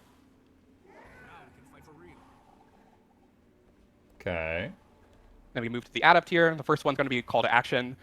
This one's going to trigger chant of action when you get into combat. This will give you those motivation. Gain motivation when you enter combat. If no refrains are active, automatically activate the refrain of chant of action. Stacks and start the Might and Fury pulsing. It's pretty good to kickstart how you play in a fight. When you first get into the fight with the Spec, you want to build up adrenaline to keep those chants. This one kind of just accelerates that happening. Already gives you basically 10 free adrenaline. So in a longer, drawn-out encounter, this probably isn't giving you too much value, but I think in small skirmishes, or if you're in the open world constantly going from place to place, getting this free chant of action can be a lot of value at once and really just make it feel a bit smoother to play. As you guys can see, it doesn't put the actual chant of action on cooldown, so you can get that initial activation, then even use chant of action again to get that extra motivation if you so choose. Right. Then the next Adept trait, we're going to have Calming Ton. This one is just some small bonuses for a supportive trait if, So I want to confirm something, you guys, because I think I missed it. To gain motivation, he said you use burst skills. Do the chants also count as a burst skill? Like, if you use a chant, do you gain motivation, and then that motivation ticks down as it's consumed by the chant itself? Yes, yes, yes. Okay, okay. Chain of action or call to action doesn't appeal to you. This one just gives you a bit of additional concentration and healing power, so more boon duration, more healing, what you want to be doing as a support. Coming out of the adept here, just making sure that you always have a chant active to get the bonus from this. Then lastly, we have Liberating Liaise. It's doing. I was so focused on my question, I didn't read this well enough. Gain increased healing power and concentration. Gain additional healing power and concentration when a refrain is active. So 60 concentration, 60 healing power, and then another 60 and 60 for a total of 120. Calming tongue? It's just like a puppy. Just I'm coming out of the adept here, just making sure that you all have a chant active to get the bonus from this. Then lastly, we have Liberating Liaise. It's going to grant you increased movement speed, and then movement impairing conditions have reduced effectiveness on you. The movement speed is a thing that we see on a lot of traits. Warrior Sprint, kind of, this is an alternative to it if you don't want to be taking that trait. But the movement impairing conditions have reduced effectiveness is pretty new. Usually we just do reduced duration, but these are going to change how much you actually get slowed. So Cripple will slow you for less, Chill will slow you for less, which can be pretty impactful, especially in PvP scenarios. As a support, you don't want to get caught. You want to make sure you have good positioning, so this is going to help you out with that. Then we can move to the master tier. The first one we have is brisk pacing. Using a chant reduces the recharge of other chants by 2 seconds. Using a chant reduces the recharge of your other chants by a set amount. This is just going to incentivize you for swapping your chants. You know, don't sit on chant to action constantly pulsing Mind and Fury. Want you to be swapping between the heal, between the swiftness, the stability. And if you're doing that off cooldown, you're going to get a lot of cooldown reduction for this. So if you have the adrenaline build up to support it, you can be really getting a lot of those specifically. Now, I want to confirm a couple things with you guys just to make sure I'm understanding this correctly. So when you use a chant, it does chant and then refrain, refrain, refrain.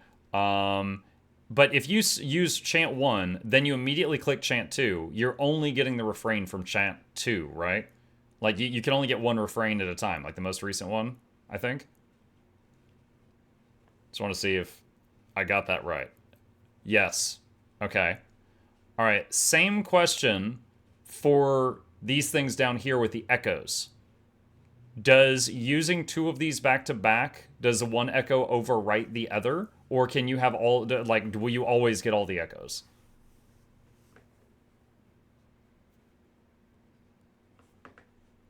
The activated effects a lot.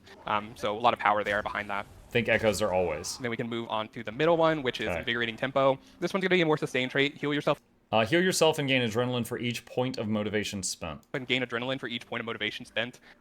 So again, as with that Grandmaster Miner we talked about, you really want survivability on a support spec so that, you know, you can keep supporting your allies and devote more of your cooldowns to them rather to yourself. And the adrenaline here is going to be a nice little refund.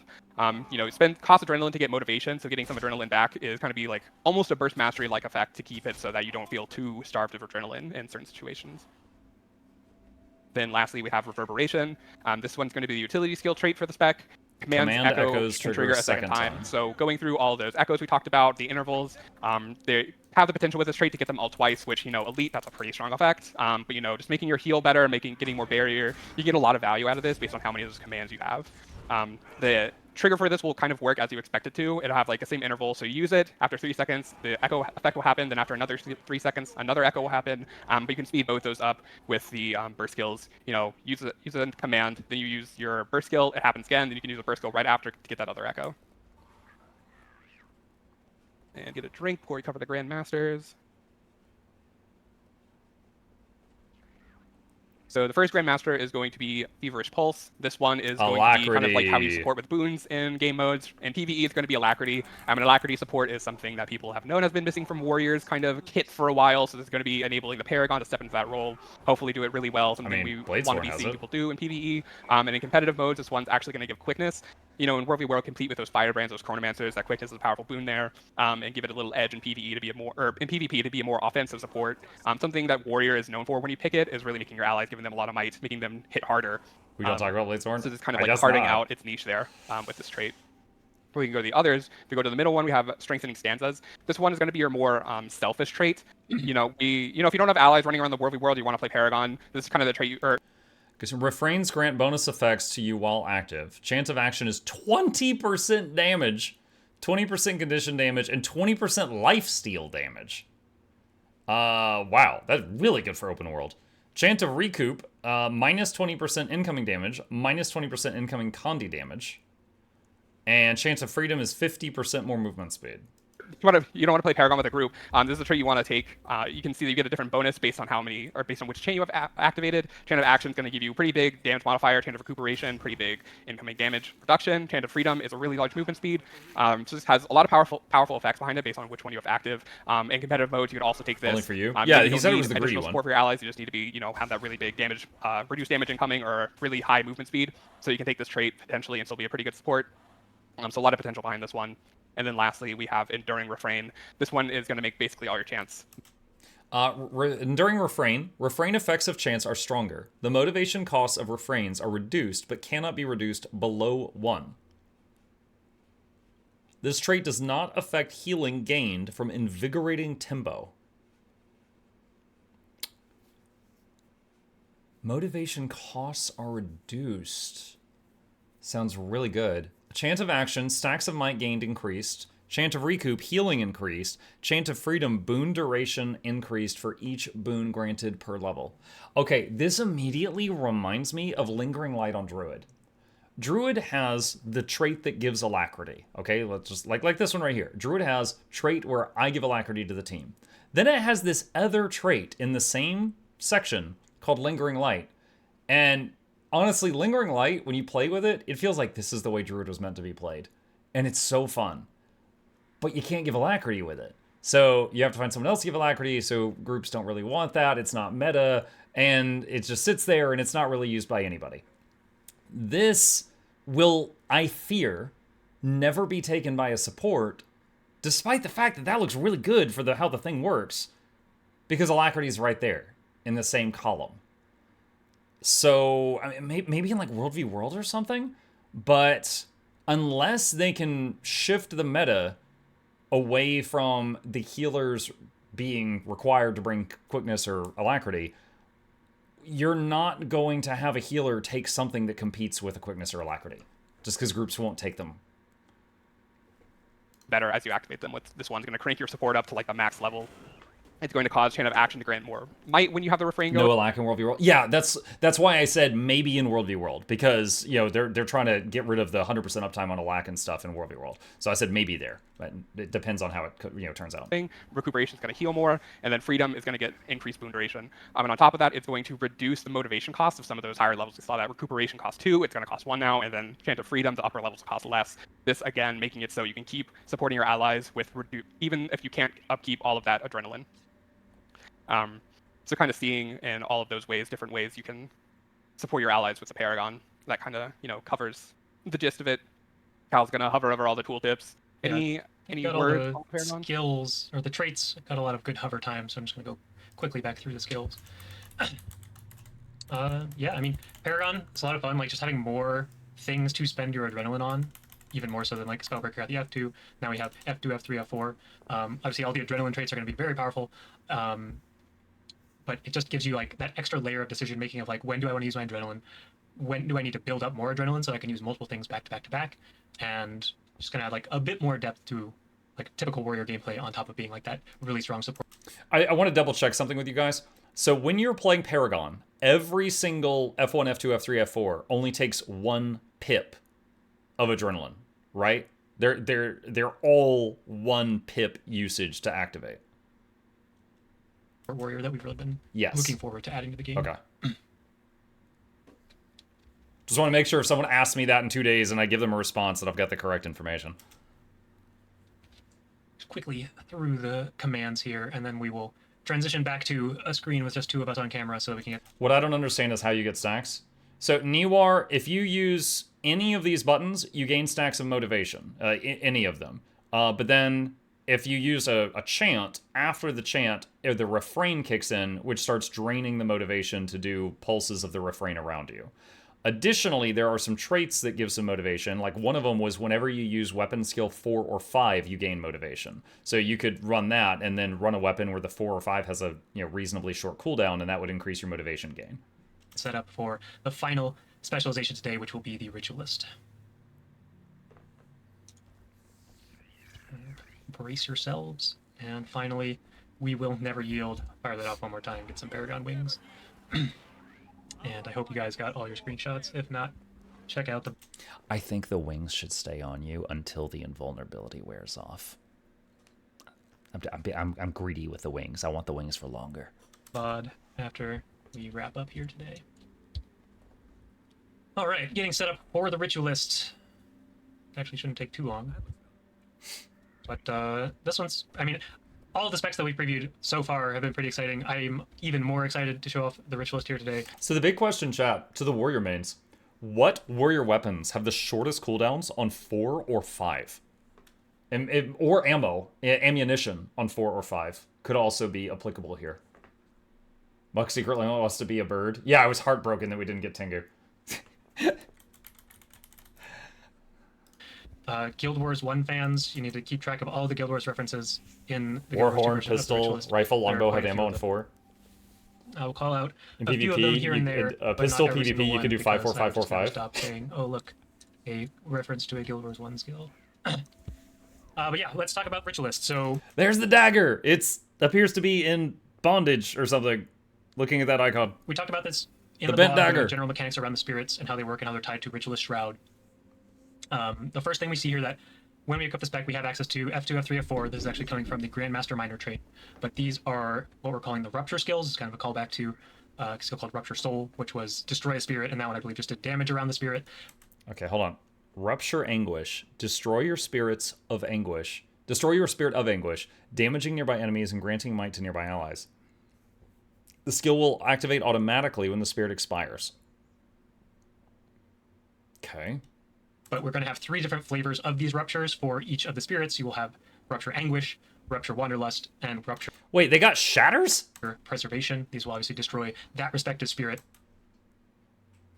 and do some powerful effect around that area. So we see here, Rupture Anguish is going to be your big damage one. Give some offensive boons to nearby allies. Okay. As we mentioned in the blog, we're kind of expecting that a power DPS build will exist for the Ritualist as well as a more healy support build. So offensive boons valuable in both those cases as well. Rupturing your Wanderlust, it's going to be more that CC spirit that we'll see once we get into Shroud. This is going to do that AoE fear. There's not going to be any fear in the Shroud itself, but we will see that on the Rupture here. No final thoughts on Paragon. Final thoughts on Paragon. Okay. So I think it is going to really... Okay, I think how well it feels to play is really going to be dependent on resource management, right? Because you slam weapon skills to generate adrenaline. You use adrenaline to generate motivation. Then you drain the motivation to do buffs, right? So you've got this kind of like assembly line of A, B, C, D, and you're kind of just like sending stuff down the assembly line as quick as you can. And none of it seems really difficult, but there's definitely this like sequence thing that you're going to have to figure out the best way to go through it and keep it flowing. Like, can you keep up 2 chants going all the time? Like chant 1, chant 2, chant 1, chant 2. Not like at the same time, but like, can you bounce back and forth between 2 chants all the time? Great. Okay. If you get good enough at your energy management, are you now able to add a 3rd in there? And now you can keep, cycling between 3 refrains and keep even more buffs on the party. But it's the fact that it all depends on adrenaline, energy management's going to be the name of the game. I have said before, back when I tried, yes, Beansy, it will. Back when I tried Warrior Staff out for the first time, at the time I was like, I love Warrior Staff. I think of that batch of weapons, Warrior won. Warrior got the best weapon added to Guild Wars 2 with that batch of weapons. The problem when you use Warrior Staff is the Warrior. It felt like the staff had everything and the Warrior was just along for the ride.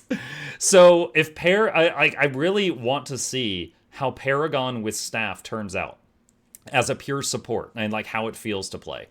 I'm very curious. Like I'm not a Warrior main, but I am a support enjoyer, so I'm curious how that is going to turn, to end up being. But really, the bottom line is, how is it going to feel to play that energy management game?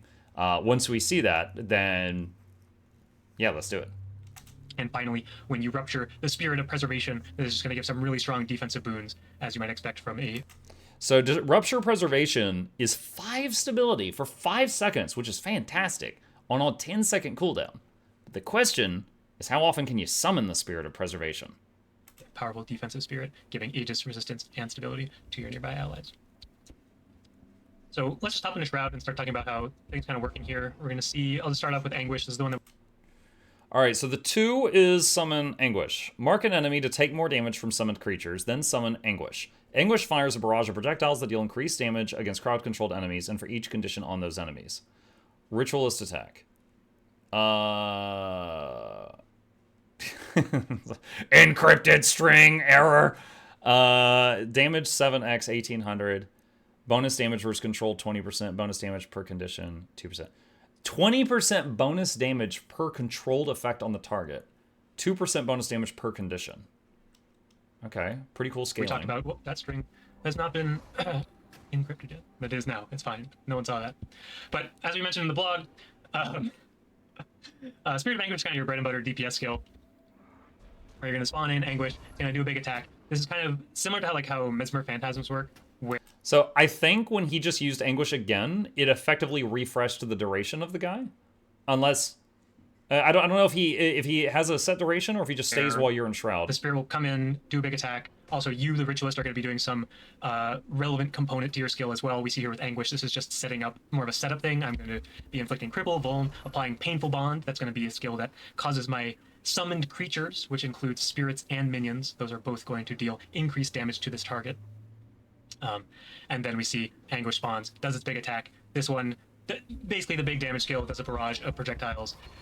Increased damage to crowd control foes, increased damage per condition on those target. You know, Spirit of Anguish in Guild Wars did increased damage to hexed foes, so we see kind of a nice nod to that on the big damage skill here, Spirit of Anguish. Nod.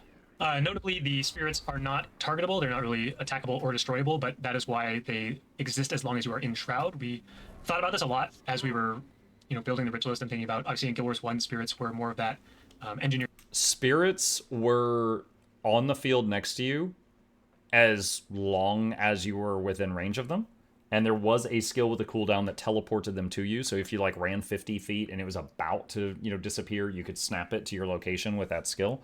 But you could basically have a group in an area and you'd sit in there with tons of spirits and then just keep bringing monsters to you and they would get gunned down. They stayed out long term. Turret type of gameplay, at least the offensive ones, where they would exist and be attackable and destroyable. So the counterplay was destroy the spirit.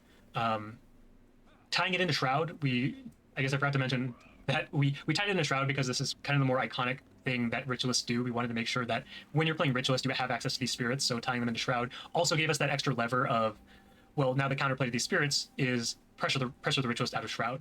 So these spirits are kind of sustained by your life force. As long as you are in Shroud, these spirits will exist. We see a little periodic auto attack coming out here that's going to do a little bit less damage than, say, the Barrage, but as long as you're in Shroud, it's a little bit range on that as well. I'm actually not seeing any damage numbers when it does we'll its fix auto. That one for sure. Oh, that's how it didn't did. find something close enough to it to attack. Okay, there it goes. We'll see that mark here in just a second. The idea, again, just to summarize, Ritualist does a component of their skill.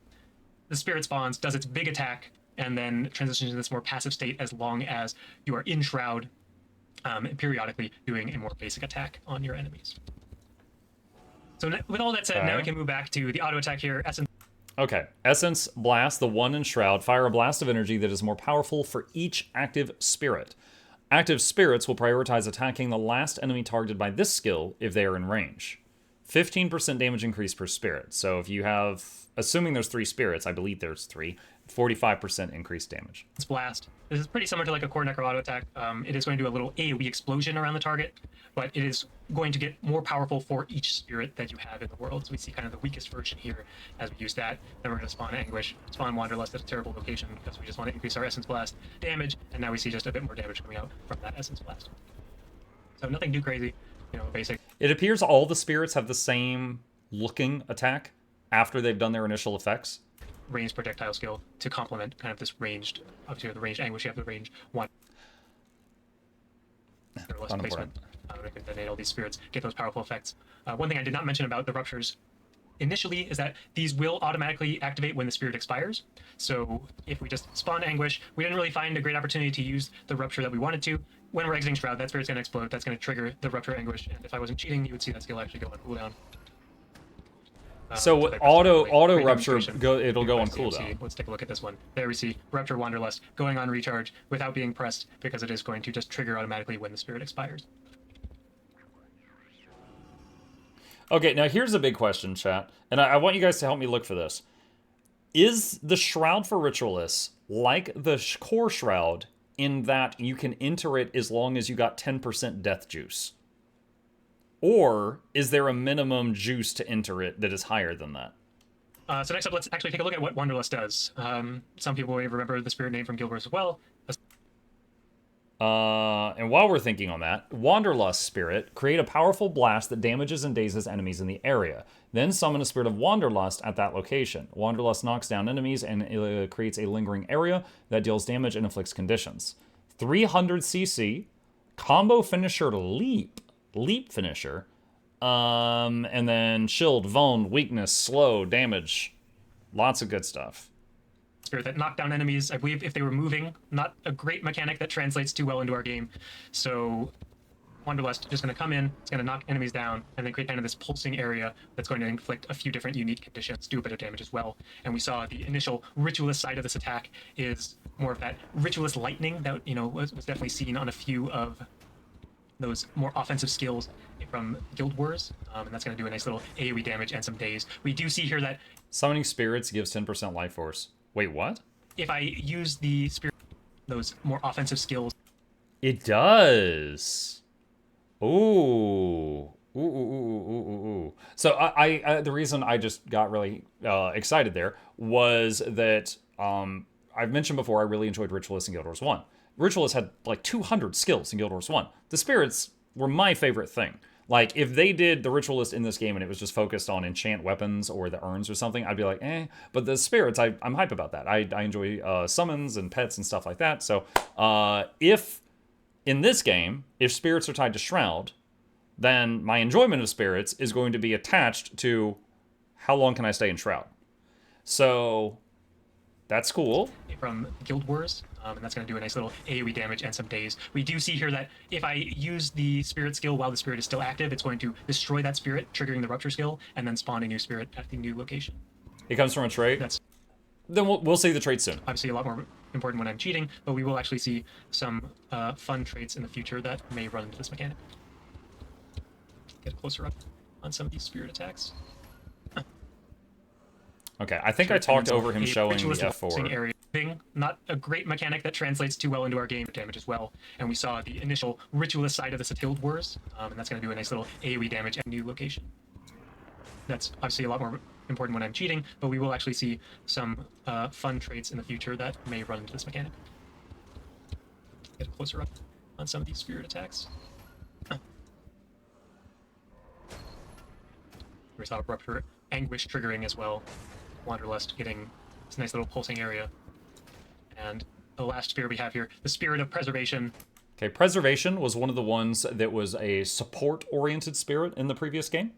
Grant boons to nearby allies, then summon Spirit of Preservation. Will unleash bursts of energy, healing and removing conditions from nearby allies.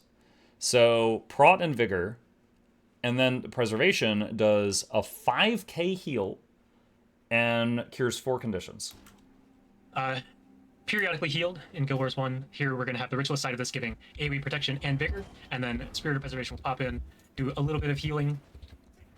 Let's heal some allies that actually have damage taken. Notably, we did make kind of an exception to the typical Death Shroud rules for the Ritualists themselves, whereas this is mostly a normal Shroud where the damage is taken against the life force pool and you can't be healed, but there are a few exceptions where we are allowing the Ritualists to heal themselves. We'll see here with Preservation, that's going to be a heal that goes through that, but other people still won't be able to heal you. It felt, you know, a little weird that you would have a skill in a Shroud that said heal yourself and nearby allies. Really quick, just clarification for any new bloods in the community. Necromancer Shroud, the way it works is when you go into Shroud, this becomes your hit points. So it's known as a very noob-friendly class because it has a second hit point bar. So if you're in Shroud, someone has to beat on you until your Shroud bar hits 0, then they can start hitting your hit points. But if you go in Shroud with low health, like he just did, then this is your health right here. Until that's gone, then this goes down. But while in Shroud, you're immune to healing. There's nothing more aggravating to us healers as having a low health Reaper in Shroud in the party, and we keep slamming him with heals, and then being like, Mucker's immune. It's so annoying because they're like, oh, he's low health, save him. Well, that's on cooldown now, and he was immune to that, you know? So apparently, the Spirit of Preservation bypasses that normal rule where a Shrouded Necro is immune to damage and healing to their main hit points, and they can heal while they're in that Shroud. So, okay, it's cool. It would do anything. So we're trying that out, seeing if that doesn't break things too horribly, and you will be able to have that kind of self-sustain here in Shroud.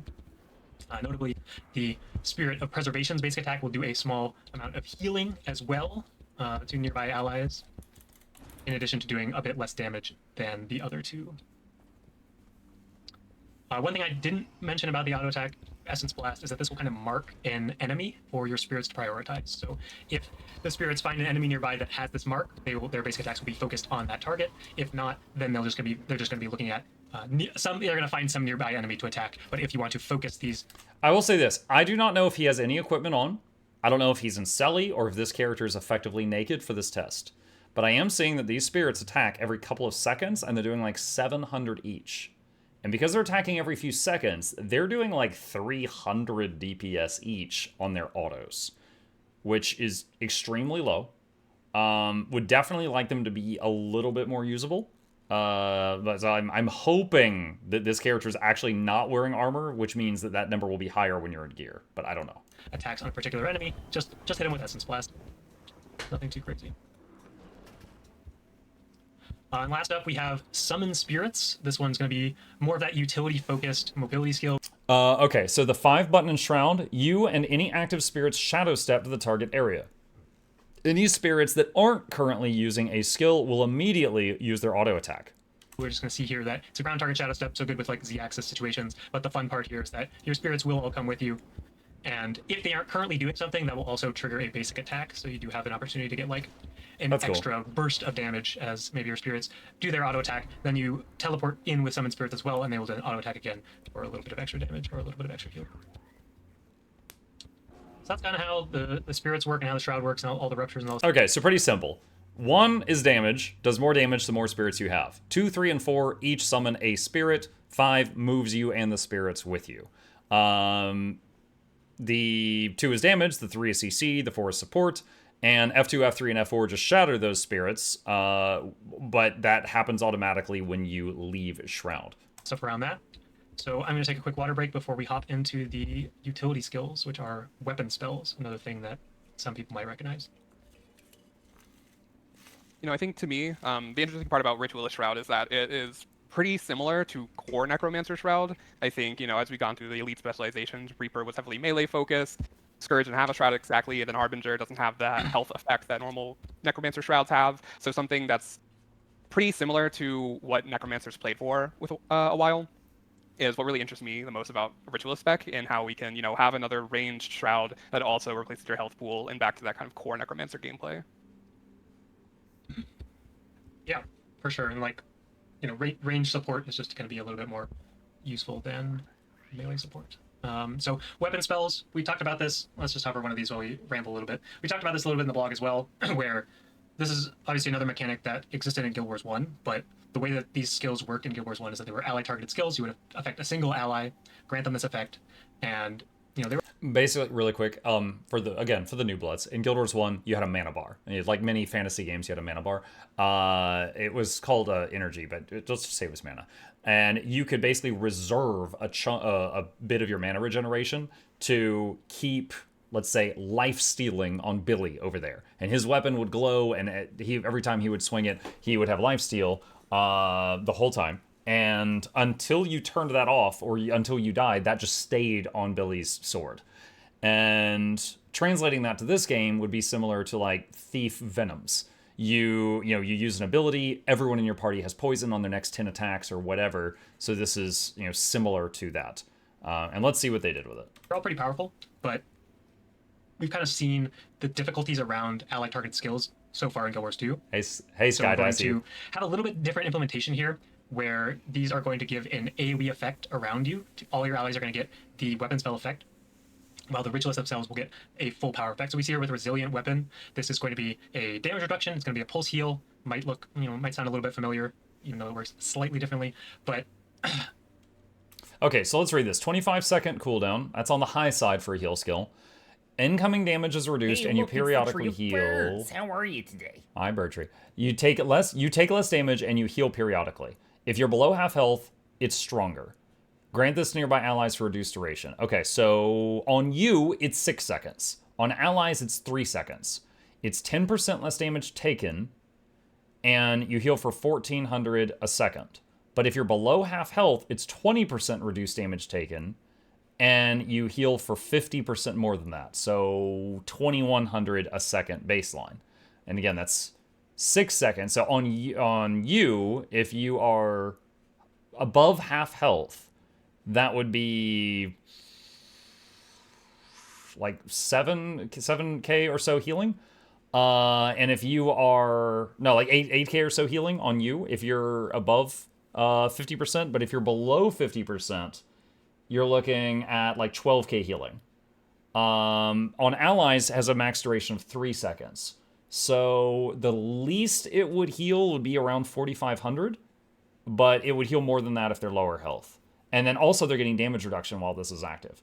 Radius 300. This is a pretty solid skill. This is helpful in a lot of small ways, but that radius 300, you need to make sure that you're close to the allies who need it when you press the button, because it is almost hugging range. Pulse healing, damage reduction, increase below 50% health, and you're going to get 6 seconds of this as the... Let me just make sure I'm not going to die. As the Ritualist, you will be giving yourself 6 seconds of this, and then we'll be giving 3 seconds of this to allies, so they're going to get a little bit less duration of the damage. Oh, that's kind of cool. You get like a glowy jade orb near you, and you know when it's active, because the golems there.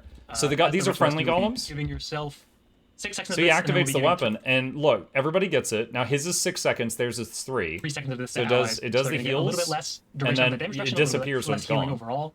But then I really like that. Now, in a fight with if you're in a 5 or 10 man content, you could probably see that and know it when it's active and know when it's not. In like a world boss, you're not going to see this. There's too much going on there. But I really like a simple visual thing where you can know if something is active or not. It's going to be more easily usable, and like you're going to be able to give this to all your allies as opposed to having to work with that more difficult ally targeting mechanic. And we're going to see a couple different flavors of these, as with the Guild Wars 1 weapon spells. Some are going to feel a little bit more like stances, with the duration based, whereas some are going to feel a little bit more like venoms. Maybe one called Splinter Weapon. It had to be here. Is anyone surprised? Splinter Weapon was very popular in the first game. That Splinter Weapon is basically the same skill as it was in Guild Wars 1, because that effect translates really well into Guild Wars 2, where you are going to have this additional AoE strike around enemies that you strike. You're going to give some of this to enemies. You're going to give some to your allies, so everyone can have the Splinter Weapon at the same time, and that's potentially a lot of extra splash damage hits. Maybe you can give it to a ranger and they can cast Barrage, and it will behave slightly differently than Guild Wars 1 Barrage, but you can, in fact, Splinter Barrage in Guild Wars 2 as soon as Ritualist. I don't know if he's going to spend more time on this, so let's read it real quick. Splinter Weapon. Your strikes trigger an additional strike on nearby enemies. Allies receive fewer stacks of this. So this one, instead of duration, it's attacks. So this gives you 10 seconds. Oh, no, actually, it's a little bit of both. But 10 seconds is very generous for this. 10 seconds, you get 5 stacks. So your next 5 weapon attacks will splinter and do area of effect. On allies, it's their next 3 attacks. But the ally the ally needs to be within 300 radius of you to receive the buff when you activate it, and the damage radius of the AoE is 180. Is available in the beta. So notably here, you give yourself 5 stacks of Splinter Weapon. Allies get 3 stacks of Splinter Weapon. Slight reduction. Maybe you have minions. You can give your minions Splinter Weapon. That's a little bit scary, but we will see a couple of nods to... Yeah, so that would be really interesting. So the damage of Splinter Weapon, assuming it scales off of the Necro's stat... Okay, I don't know if the damage is going to scale off the Necro or if it's going to scale off the stats of the recipient. Because, like, if you've got a bunch of crappy minions, but they're proccing this and it is operating off the Necromancer's stats, that would be amazing. But if it's using their own stats, which are very poor, then it's not a big deal. On the flip side, if you've got, like, you give your allies a buff that scales with power, and your ally is running Condi, it would be terrible on them. So I'm not really sure what I hope for. I'm just saying that it's worth considering. We will want to know if, when an ally receives Splinter Weapon, is it scaling off of their power or the Ritualist power that gave it to them?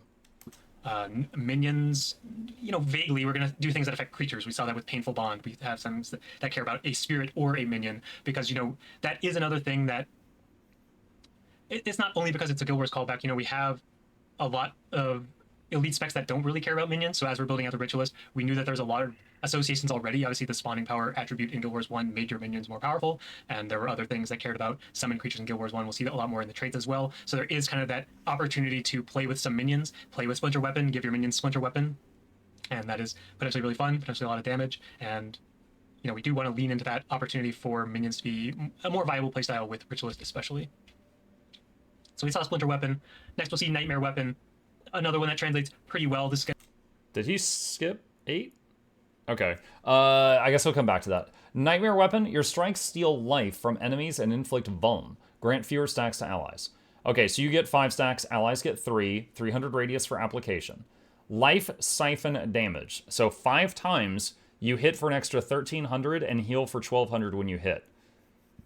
And for allies, it's 3 times.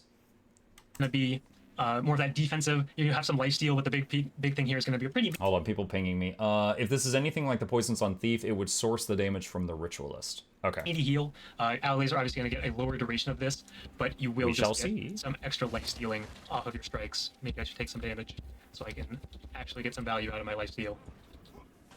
But here we see that's obviously triggering off life siphon as well, getting even more healing. But this is a nice little self-survivability tool. Obviously, you can give it to your allies as well. They're going to get a little bit of healing there, and you're also going to stack up a bunch of vulnerability on your enemy. So Nightmare Weapon, if your support Rit, would be another tool for topping your party off. Next up, we'll take a look at the Weapon of Remedy. This is going to be more of that condition removal type of effect. That's going to be another one of those duration. Periodically remove conditions, healing for each condition removed. 5 seconds on you, 3 seconds on allies, removes 1 condi per second, and heals you for 400 per condi removed. So at maximum on you, that you're looking at 2k health over 5 seconds. Very minor, but okay, sure, doesn't hurt.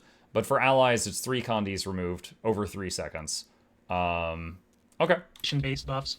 Not about AoE condi you're cleanse. going to remove a condition from yourself or from the allies that are affected by this, and every time that you do remove a condition, it will give you a little bit of healing. So a nice little, pretty low duration, that nice little... This is one of those things that if you think about it too much, it's kind of a chuckle. Like, you go over to an ally, you're like, let me see your blade for a second. You, like, raise your hand, you pour some poison on their knife, and you're like, there.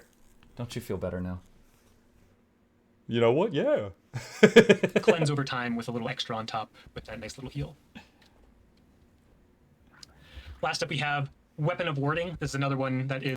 Weapon of Warding. Block attacks, gain protection when the last stack is removed. Grant fewer stacks of this to nearby allies. Okay. For you... Oh god, this is really fun. For you, you get 3 blocks. When the last stack is removed, you gain protection. And there's also regen on it. I don't know if you get... Okay, I guess you just get regen on application. So you get regen, allies get regen, and then when the last stack is removed, you get prot. So this is kind of like Aegis, but it can't be boon ripped. Yeah, 5 second duration, 3 stacks of Aegis on you that can't be removed. And for your allies, it's 1 stack of Aegis with a 5 second duration that can't be removed unless it gets consumed.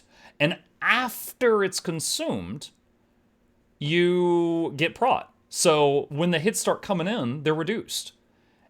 And it's a stun break.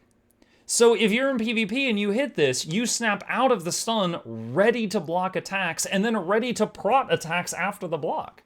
3 for us, not 5. So if I misspoke, I'll say it again. 5 second duration, 3 seconds, 3 applications of Aegis on you, and 1 application of Aegis on allies. Allies stack 1. This is a fun button. There's a lot going on here. That is a fun button. Like, that is the kind of reminds me of Shift Signet on Mechanist. Like, that is just a fun button. A pretty iconic weapon spell. So we wanted to find a way to translate into Guild Wars 2, and blocking attacks. Is the chat hype? Time, that looks maybe amazing. not the best mechanic for this game, so we're not doing anything like that. This is just no stability on Rit. Dude, they already showed the stability. It's on the like F4. the Arcane Shields or the Shield of Never Wrath mind. of the They're Guild Wars 2 worthless. universe. We're going to see you're going to get 3 block stacks. Allies are going to get a single stack of that blocking buff, and there's a little bit of regen in there, grant a little bit less regen to your allies. When this expires, that's also going to be giving protection. So whether that expires on timeout or because your ally blocked or you blocked, giving that protection at the end because, you don't really need it when you're blocking attacks most of the time. And last up, we have kind of an exciting mechanic, exciting new mechanic that is, again, kind of inspired by Guild Wars 1 pretty heavily. There's going to be Zinray's weapon or Zinrai's weapon. I don't know how to pronounce it. I'm sure chat knows whether it's Zinray's or Zinrai's. I always say Zinray. But All right, I'm going to straight up, I'm going to be honest with you guys. I have no idea who Zinray is. But I will continue. You guys can educate me. All right, weapon spell. When you take damage over a percentage of your max health, heal for the difference. Then, wait. Okay, hold on. What's the health threshold? 5%. So when you get hit for more than 5% of your max life, so if you get hit for 30% of your max life in a single blow, this would snap heal you back for 25%. Because you can't take more than 5. So it's not going to stop you going downstate, but if you don't go downstate, you get back everything you lost over 5%. You know what this is? This is like copay. This is like your insurance cover charge. Like, oh, I'm sorry, no. His copay is 5%. We can't go above that. That's fantastic. All right, so life siphon 2K. Okay, heal for the difference, and then steal life from the foe. Grant fewer stacks this to nearby allies, and break them out of stuns. Okay, so they hit you for 30%. You get back 25, then it smacks them back for 2K, and then heals you for 2K, just on icing on the cake. Cannot be knocked down, push back, full launch. Dude, this would be... okay, an ally stacks 1. Allies get stack of 1. And it's a stun break. 75% equal to stun break. Okay, and it's 4 seconds of stability too! Okay, do you know when this would be amazing? Anytime you're in PvE on a raid boss, and you know a massive hit's coming, not necessarily a lethal one, but a massive hit. Greens on Veil Guardian. You hit this button, and everyone's gonna go... They're going to go back to 95% of their health. Unless they were low enough health that they dipped into unconsciousness. Then they stay down. But anytime a big single hit is going to... It's not quite rebound, but it's really good. And then, because they're going to snap up, and it's also going to heal them on top because of the life siphon thing. Yeah, it'll do damage to the boss 5x as well. But then also, in a pinch... You could use this for stability or a stun break. Now, I do not know if the stability is AoE. I do not know if the stability is break stun. I want to constantly remind folks that the ability Well of Power exists, which has stability on it, which is self-only, and then it also has other boons that are group-wide. Okay? So it is... I don't know yet if the stability on this is group-wide. Maybe he'll say. Let's continue. The idea here is that this is going to give you stacks of a buff. Allies will get a single stack, you will get 2 stacks of this buff. And this buff says that when you take damage over a percentage of your maximum health, it is going to heal for the difference. This is slightly different than how the mechanic worked in Guild Wars. We saw this on stuff like Protective Spirit, Protective Bond, obviously Zinrai's weapon. It is a pretty interesting defensive tool. We wanted to try it out. It's a little scary as well, so it is on the elite skill here, and there are... I mentioned the implementation here is a little bit different so that there are kind of additional holes in here. This is not going to just set that incoming damage to 5% because this way, if you take a lethal strike, you will actually die. This won't prevent you from getting, killed by a boss attack that says you die instantly, or it does just so much damage that you are going to die from the strike. But if you survive the strike and it did more than 5% of your max health, it is going to heal you for the difference, and then you're also going to do a little bit of lifesteal to that enemy. Pretty fun idea, pretty powerful defensive tool.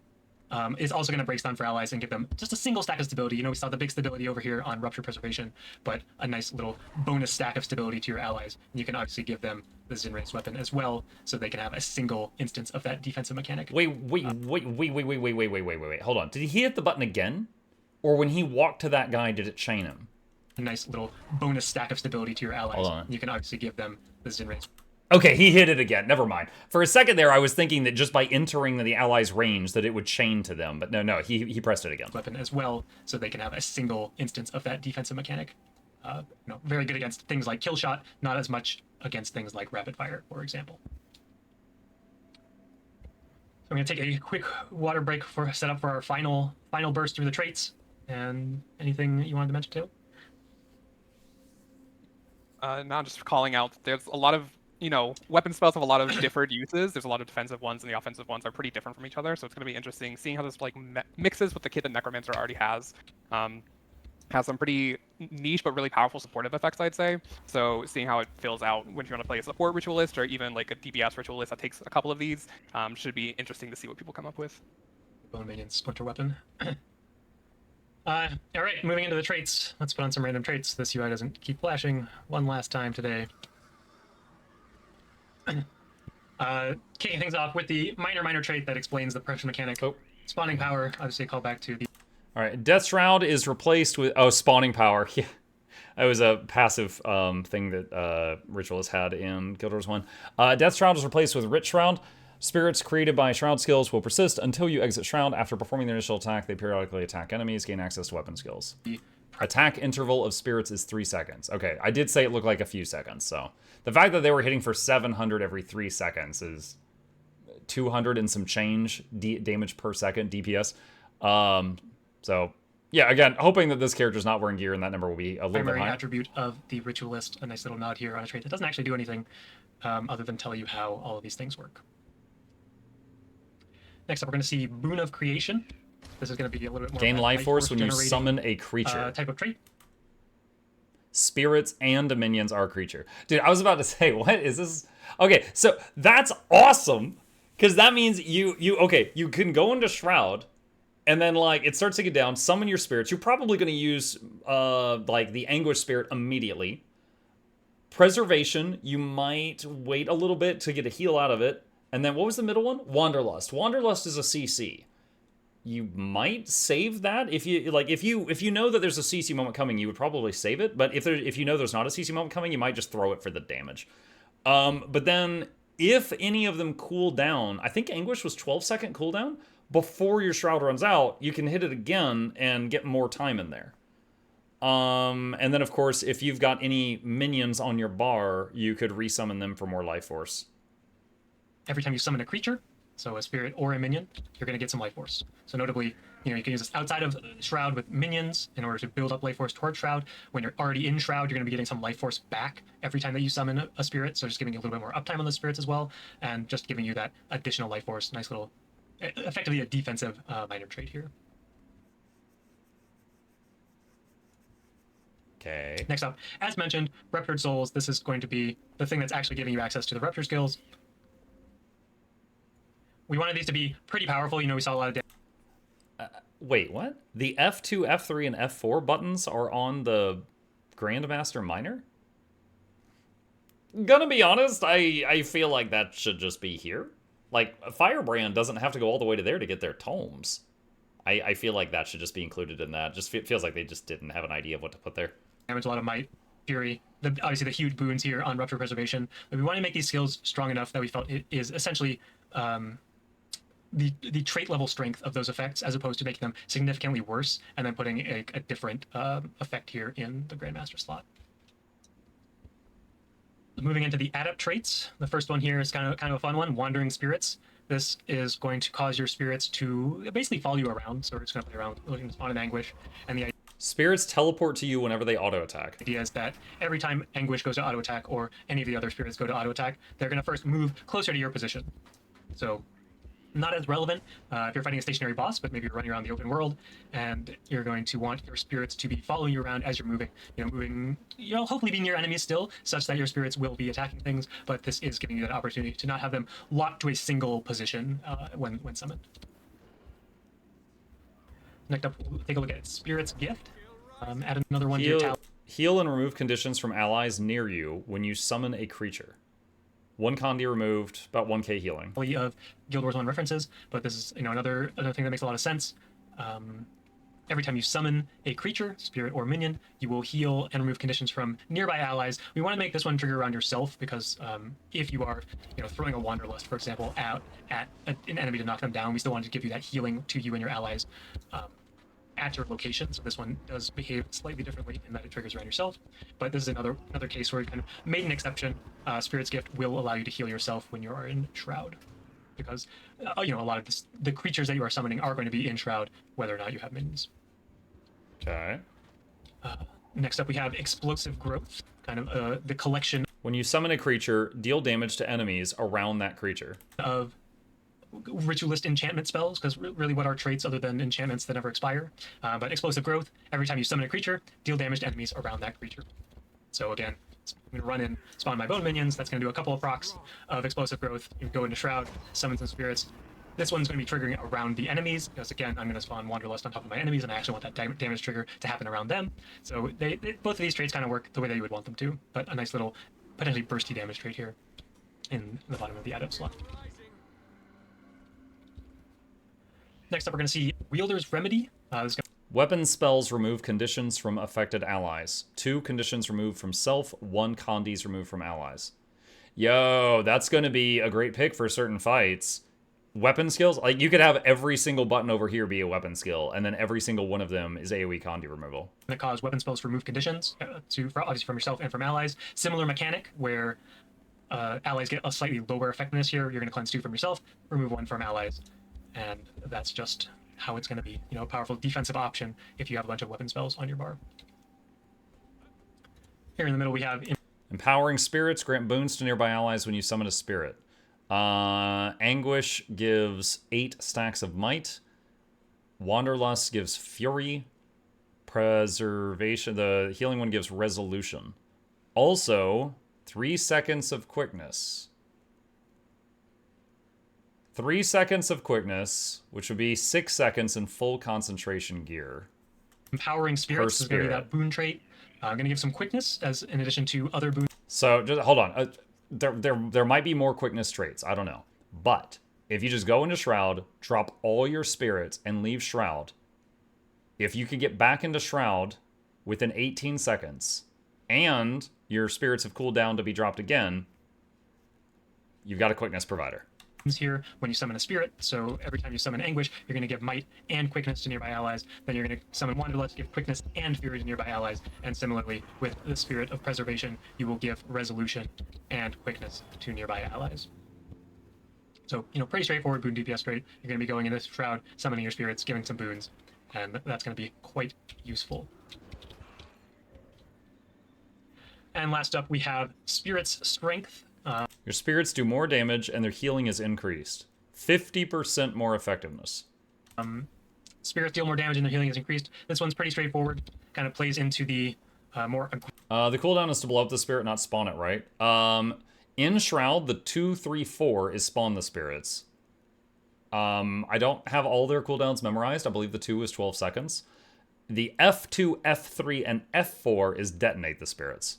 Aggressive spirit builds where you're going to be summoning Anguish, Wanderlust. I mean, even Preservation does some damage, but this is going to affect both the initial attack here from Anguish as well as any follow-up auto attacks. Same idea with Wanderlust, where the initial damage coming from this pulsing field will be increased as well, and then also the auto attack, and finally Preservation is going to do additional healing in addition to additional damage on its auto attack, and and that healing burst that happens will also be increased by this trait. So this is just, you know, leaning as heavily. They also auto detonate when you resummon them. Do they? I know when you leave Shroud, they auto rupture if rupture is not on cooldown. As you want into the spirit strength, they're significantly stronger.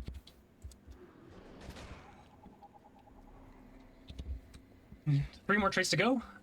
Kicking things off with Wielder's Boon. This is kind of an additional weapon spell trait. Affected allies receive the full benefit of weapon spells. So 3 stacks of Aegis, not Aegis, instead of 1. 2 stacks of the copay instead of 1. Where now all your allies are going to get the full effectiveness. So this is, I mean, it's good with all of them. This is also going to work with Wielder's Remedy. Whether or not it does right now, I have to double check because that was kind of a late adjustment. But it will give you the full effectiveness of Wielder's Remedy as well. So 2 counter removals. But now you can give your allies 5 stacks of Splinter Weapon. You can give them full duration of Resilient Weapon.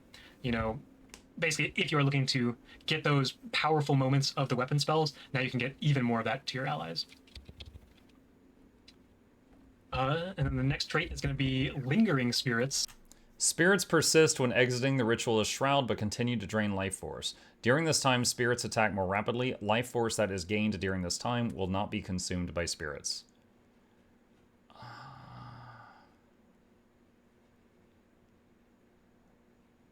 So is it continue to drain life force. So during this, my spirits attack more rapidly. Life force that is gained during this time will not be consumed by spirits. Okay.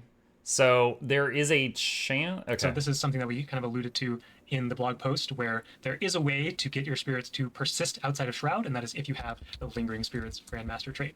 So the way that this works is that anytime you exit Shroud and you still have life force remaining, just go in, let's spawn some spirits. I'm going to leave immediately with a full pool of life force. These spirits are going to continue to exist, and also the life force drain from Shroud is continuing to exist here. Notably, this makes the spirits attack a little bit faster as well, so you get a little bit of haste quickness of their attack interval. So, if you're trying to maximize your damage from your spirits, you'll probably take like Lingering Spirits, Spirit Strength. That's going to be like the most sustained damage. And, maybe you even have Wandering Spirits on because you're running around the open world, and now you're having this, Spirit Army kind of following you around, attacking nearby enemies. And that will last as long as you have spirits active, or as long as you have the life force. It will kind of snapshot your life force pool when you exit, so you can't continue to build up life force. On top of that, we'll see this here. It's giving you this buff for a duration. This is kind of based off how much it calculated Shroud time you had remaining as you exited Shroud. And, we're going to be keeping a close eye on this one, whether the life drain needs to be a little bit higher when you're out of Shroud, but the idea is that you will be converting your remaining life force into duration of your spirits, and then the life force you gain on top of that will not be consumed by those spirits. It will just be building toward your next usage of Shroud.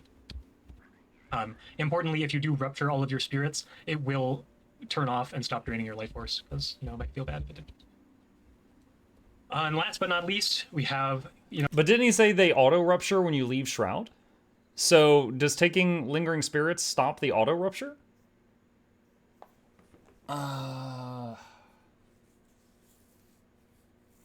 This trait does stop that. Okay. One last Guild Wars callback to a powerful elite skill that some of you might have heard of. It's called Soul Twisting. Works pretty similarly. You can only get a single instance of this because The first spirit skill you use when entering the Shroud will recharge instantly. it might be a little bit too broken if you could recharge. Which also, depending on the one you do, is more boon uptime. Like, it's more quickness uptime and more of whatever other boon, for that all spirit. of your spirit skills instantly. But the first spirit skill that you use, I think if you use this in Wanderlust and then Wanderlust again, that's 600 CC. when entering Ritualist Shroud, will recharge immediately. So we can see here, go in, spawn Anguish, that's going to do its thing, then that's going to recharge immediately, so I can use Anguish again, it's going to trigger that Rupture Anguish, spawn a new Anguish, going to do its big burst again, and that's kind of an opportunity to get a burst of damage, or a burst of CC if we want to use it with Wanderlust, or again, a burst of healing, using it with Preservation. You basically get to choose, at the moment that you enter Shroud, you know that you can get a burst of one of these three spirits, do it twice. Preservation, pretty good option, because that's going to be triggering a Rupture Preservation, giving that stab, resistance, Aegis, and, if you have enough life force, maybe it'll be still around the next time this skill becomes available. So some pretty powerful stuff that you can do with Soul Twisting. Get some healing, do it again, get some boons. Pretty strong stuff. And, this trait's a lot of fun. Lingering Spirits is a lot of fun. There's a lot of fun traits, a lot of fun interactions, a lot of fun Guild Wars callbacks, but obviously it's not going to be exactly the same, but it is heavily inspired by. I think we're pretty excited about it. Love to get players' hands on it. Let us know what you like. Let us know what you don't like. And that's the Ritualist. I'll do one last hover of all the skills here, and then we're going to wrap up the stream for today.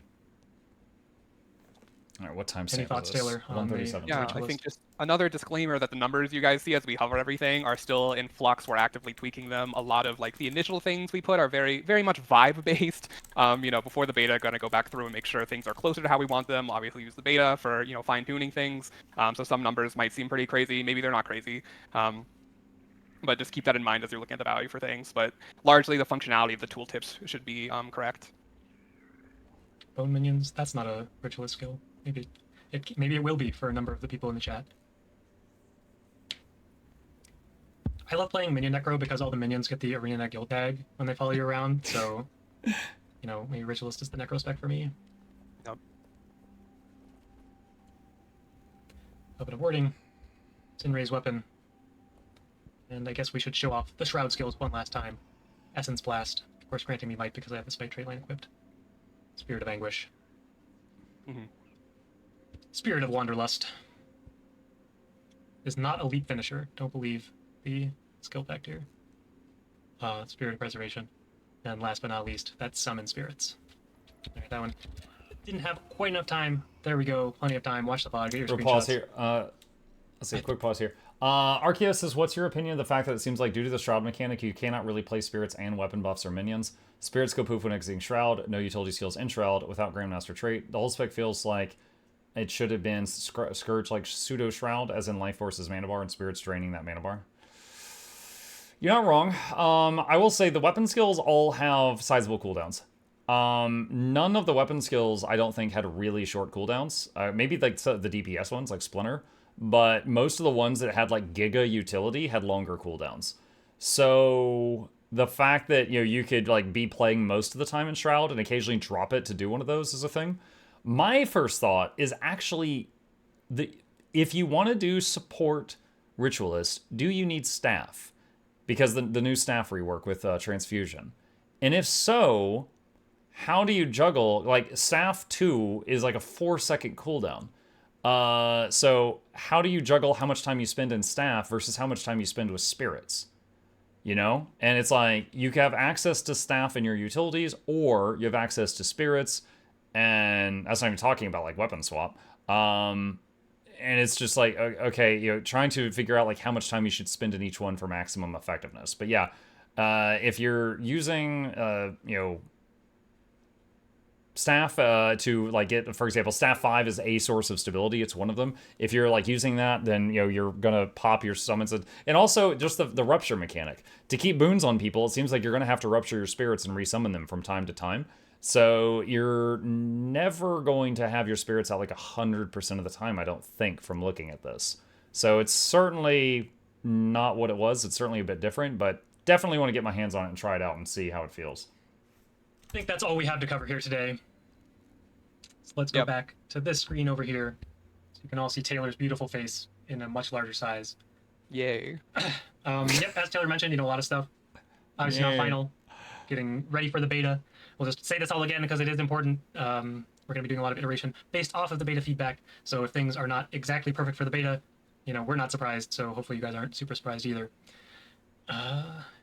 Next week we'll be back with 3 more elite specs. They might all be for the Revenant profession. They're going to be big. There's 3 Revenant elite specs left, I think. I will say the Evoker, the Nuclear, Split the Atom Engineer, and Revenant channeling transformed Angry Drubert. I haven't seen anyone correctly guess Revenant, so you guys need to keep churning those out until next week. Obviously, we have the Revenant, the Engineer, and the Elementalist. Really exciting stuff coming next week. I mean, we just showed a bunch of exciting stuff. We showed a bunch of exciting stuff last week. The excitement doesn't end until the beta begins, at which point the excitement keeps going again. So, any final thoughts, Taylor? Yeah, I've seen a lot of good feedback from the things we showed last week. Hoping to see same level of feedback on the things we showed this week. Really happy to see all the conversation that's going on. As mentioned before, the forums and, you know. Why is Ritualist power DPS if Ritual gear is conditioned gear? That is a great question. Other forms of social media is a great place to have conversations. We're always watching, taking feedback from you guys, and noting it down. I think even like pre-beta, seeing the things we can do, tweak it a little bit, so when it goes in, you guys have the best things to play with. And I love seeing the script versions of the elite spec profiles. So, looking forward to the rest of them. Yeah, excited to see the script version of the Antiquary. Yeah, what would it even be? It would be a rat in an Indiana Jones costume that summons a bunch of Lord Farrons, and the Lord Farrons dig things up and throw stuff to them. Is it a script with a script sidekick, or is it a script with a... So when you use Crit Snatch, it just throws like a naked like the jungle Lord Farron, where he's in like the Speedo. It just throws that at the enemy, and the enemy just screams, and like it's like, here, have my wallet. Human sidekick? Nobody knows. I just refresh. I constantly F5 looking for the Antiquary script version, and I don't see it. Anyway, thanks everyone for coming out, seeing the glorious stream in 1080p with sensible microphone levels and all that stuff. You know, maybe next week we'll see Roy. He hasn't confirmed yet, but we'll just keep harassing him until he says absolutely. So hopefully we will see Roy here on the stream next week. But otherwise, we are going to wrap up and call it, and we will of course see you all in the mists. Yay. Thanks for watching. Okay, so really quickly, my thoughts on Ritualist. I absolutely want to try it. Again, they've got some cool traits. They got some cool utilities. The spirits are pretty good. If I had had my way, you know, if I'm like wishing upon a star here, it just would have been like F2, F3, F4, summon the spirits, and you didn't have to be in Shroud for them. Because right now, the biggest thing I foresee is like trying to juggle. I can only use my short cooldown staff skills when I'm in staff, and I can only do ritualist things when I'm in Shroud, and I can't access the ritualist weapon skills while I'm in Shroud. So it's just like you're constantly locked out of something, and I nailed my microphone there. And I feel like that's going to be the juggle, is figuring out, because you're constantly locked out of something, and you have to make those choices constantly. I'm looking forward to trying it. It looks fun, and there's some really juicy buttons in there. Want to see how it goes. Okay, so it was requested by quite a few people that I do a get to the point for these videos, because this is like 2 hours long, and I am going to attempt to do that now. I don't want to put out 2 videos. I feel like that's a little bit much. Teapot would say slop content. Too many videos on the same thing. I don't want to make 2 videos on this, as some people enjoy the long form stuff. So what I'm going to do is I'm going to have a timestamp in the video, because this is going up on YouTube later. I'm going to have a timestamp in the video for this moment, where I am then going to do my best to give people just a quick go over of what we're getting. Hold on. Hi. What's up? Chip just came in. He tried to meow at me, but he apparently has lost his voice because he just kind of croaked at me. Okay, here goes. So, starting it off, the Antiquarian. For those who didn't want to watch the video and just want the TLDR, it actually looks pretty solid. It looks like it's going to be fun. However, it also looks like an episode of Looney Tunes. I think that if they had made the exact same character, but they had made it to where it would do something maybe with a deck of cards or dice, and it was more of that gambler theme that we all thought it originally was when we saw that the logo was a deck of cards, or 3 cards to be precise. I think it would make more sense lore-wise. I think lore-wise it makes like 0 sense right now, but it looks like it will be a very fun and pretty effective thing in the game. The way it works is your F1 button is called Scrit Snatch, previously named Pilfer. It will steal something from an enemy, and you will get 2 buttons. Your F2 and F3 will light up. There are 8 options of what can be there. You hit one of them, and it will use both of them up. Like, you hit one, and it's like the other is discarded, so you make a choice. There are traits that affect this. There is, for example, a trait where the F2 is always an offensive option and the F3 is always a defensive option. There's a trait where there's 3 buttons, so F2, F3, F4, so you have 1 choice out of 3 things, and things like that. So there's variables here. In total, there are 8 different things you can dig up. One is the guitar that does like, doom, doom, doom, doom, doom, and it does 4 shockwaves, and they do a bunch of confusion, and then you slam the guitar, and then it does like an explosion of damage. One is a turret you put up, and it just does a bunch of shots. One is the giant hammer from the Exalteds in Auric Basin. That one actually does a little bit of damage, but a ton of healing when you slam it down. It does an explosion of healing magic. So, and a couple of them are movement skills. Like, one is those surfboard things from Path of Fire, where you get on the surfboard and ride, but you're dropping bombs behind you. Again, the whole thing looks very Looney Tunes-ish. Looks fun, but effective. So, you're constantly pilfering. Your F2 and F3 or F4, if you chose that trait, will light up, and you'll use these different things like crazy. The backfire system. All of the skills down here at the bottom for the Antiquarian have a backfire system. Basically, you hit the button once, does a thing. If you hit it again, it will go again, and there's a chance of it just doing the thing again. But the chance of it doing the thing versus backfiring is based off how much time is left on the cooldown. So I believe if it's like a 10-second cooldown and it was halfway cooled down, there's a 50% chance of backfire.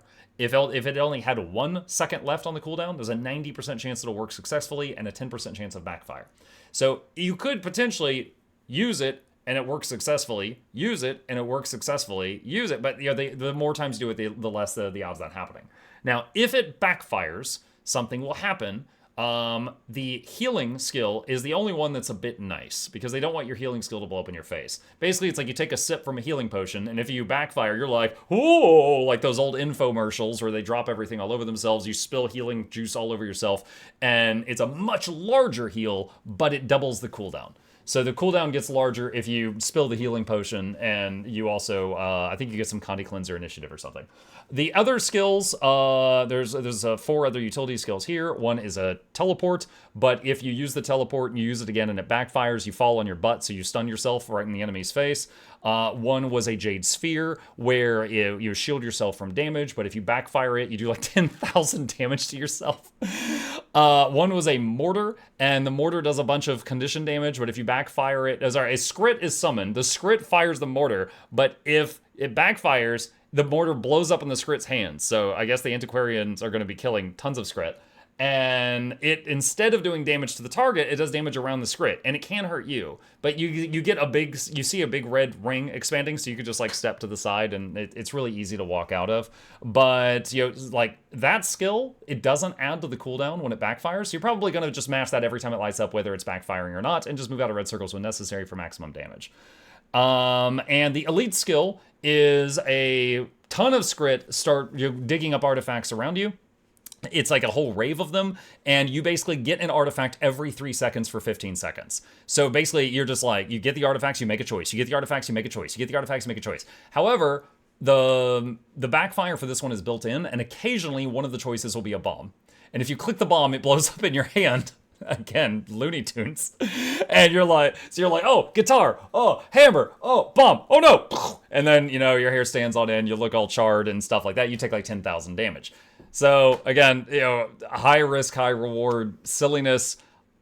I think it should have had a different coat of paint on it. The fact that you're digging up dwarven cannons and auric hammers and chalk egg sacks and all this stuff, like all over no matter where you are on the planet, sounds ludicrous to me. Like, again, lore-wise, feels like they gave up on this one. But mechanics-wise, it looks like it could be fun. We'll see what happens. That is basically Antiquarian. So, also, if you want to see all the, well, I'll have a timestamp, but all of the Antiquarian skills tooltips are shown at the 45-minute marker. Next up, Paragon. Paragon was shown at 1 hour and 6 minutes. Paragon is right here. The Paragon, basically, you have got your F1 is your weapon burst skill, and then F2, F3, and F4. All of these buttons use 1 pip of adrenaline. They are all 1 adrenaline bar users. If you're a warrior main, that makes sense. And it's essentially, anytime you use any burst skill, which is the weapon or these 3 chants, you gain motivation. There is a thing right here. It's like a shadowy a little emblem with wings on it. It is very easy to see when it is lit up. It goes from yellow to orange to red, depending on what threshold you're at. And it's the art department did a good job. For example, in the past, I've been like, oh man, I don't think they did a good job with the catalyst little bar because it's really hard to see. This one, they did a good job. When this thing lights up, it's very easy to look down and see the information you need to see. So on it will be a number between 1 and 10. That's your motivation. So you use weapon skills, you generate adrenaline. You use adrenaline on any burst, you gain motivation. The F2, F3, and F4, after they've been activated, will persist over time and drain motivation while doing their effect to increase the effect. You cannot have multiple of these at a time. So if you use F2, then F3 really fast, the persisting effect will be the last one you did, which is the F3 in that example. Okay, so that's how motivation works. That is how these buttons works. All of these, you click them, and it immediately does a chant, I believe it's called. So an instant effect. Then there's a refrain, which is kind of like every 3 seconds for like 9 seconds or something, it keeps pulsing. So like one of them is like damage and boons, then more damage and boons, then more damage and boons. One of them is like barrier to the team instantly, and then healing, and then healing, and then healing. And there's different effects. But because you can only have one refrain going at a time, you would probably, just strive to do your energy management well enough to use F2 till it runs out, then F3 till it runs out, then F2. Probably maybe like pick 1 or 2 to keep running all the time, or all of them if you're able to do that. But they, I believe F2 was Might and Fury, F3 was support like barrier and healing and Conti Cleanse, and I think F4 was swiftness and ability, I think. But there will be a link to all the tooltips if you want to see them. There is a trait for the Paragon to provide alacrity, so if you wanted to be an alacrity providing support, that will be an option. There's also these skills down here are called commands. When you use the commands, they will do an immediate effect, and then 3 seconds later, they'll do an echo. The echo is a secondary effect. However, if you use a burst skill, it instantly triggers the echo. So if you hit command burst, like, you hit like your 7 and then F2, it'll immediately do the secondary effect of the 7. I'm going to be honest, to me, most of the command echo things, the echo, not a big deal. You can just wait, and it's not going to affect anything, except there was, I think, 2 of them where the echo, it would be really important to get that up when you wanted it. For example, the elite skill is you are unkillable for 3 seconds. But after those 3 seconds, your allies become unkillable for 2 seconds. So if you want to all be unkillable at the same time, you need to go elite burst. And then there would be like a 2-second window where you're all unkillable. So there's a couple of skills like that where you're going to want to, do the burst to make the thing usable, get the results of that like right away. The abilities, most of them are related to like CC or boons or debuffs and things like that. There's one called On Your Knees that raised a lot of eyebrows, but you get the idea. Mostly the support based. I think that we're going to possibly see like a lack heal staff Paragon, maybe a lack DPS Paragon. Paragon does have one trait that caught my eye, which is right here, this one right here, which is really powerful, but it's really powerful for support, but it's competing with the Grandmaster trait for alacrity. And so I don't think anyone's going to ever take this. I think this is going to be like Lingering Light for Druid, where no one's allowed to take it because you have to bring alacrity. So we'll see if they do anything changes about that. And then the middle Grandmaster trait was more like a greedy thing. Again, there will be a timestamp on the video that has the tooltips for literally everything if you want to read all of these. I'm trying to do a TLDR version right now. All right, the last thing we got is the Ritualist. Let's skim over that real quick for the people that want a TLDR. So the Ritualist is the new Necro thing. We have got your F1 is now Ritualist Shroud. F2, F3, and F4, you notice, are grayed out. Those detonate spirits. You've got Mesmer Shatters now. I don't know why, but that's what they got. So if you go into Shroud, your 1 is just an auto attack. It does more damage based on how many spirits you have on the field. Your 2, 3, and 4 each summon a spirit. 2 is damage, 3 is CC, 4 is support. Your 5 teleports you and all of your spirits to the target location. It's a shadow step. Okay, so that's for repositioning. If you leave Shroud, by default, it will immediately trigger your F2, F3, and F4 and shatter all of the spirits, and you'll get different boons and buffs and effects based on the spirit. You can, while in Shroud, like summon the Anguish Spirit, which is the 2, then hit F2 to shatter it, and then, Rupture, and then hit 2 and summon the Anguish Spirit again. So really, these buttons are for when you're in Shroud and want to detonate them, and then summon them again. But if you are leaving Shroud, it will auto-detonate them unless you take a trait that makes it to where it doesn't do that. There is a trait, a Grandmaster trait called Lingering Spirits, where when you leave Shroud, the spirits will persist with you for a time outside of Shroud, allowing you time to try to build up your life force to get back into Shroud again. But there's a lot of depth to how the Lingering Spirits math and calculations work. I would encourage you to just watch that section if you want that.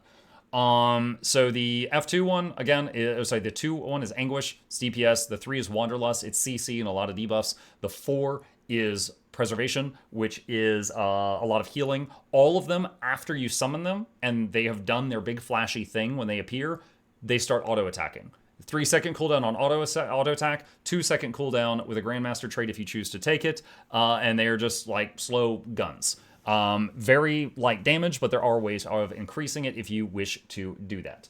So that's how the spirits and the ruptures and stuff work. There are a few notable traits. One is every time they auto attack, they teleport to your side, so they can just be on the move with you if you're in a very mobile battle. There's others that they can persist outside of Shroud for a time, allowing you time to get back into Shroud. Things like that. The next thing, what was it? The weapon spells. The weapon spells are down here. There is some really cool stuff down here. The weapon spells are things like the heal was you cast a buff and it lasts all of these abilities down here. I think all of them were like 5 seconds on you, 3 seconds on teammates, or a certain number of attacks buffed on you and then less buffed on teammates. So the healing one is you take 10% less damage and you heal every time you attack. But if you're below half health, it is 20% damage reduction and you heal for 50% more when you attack.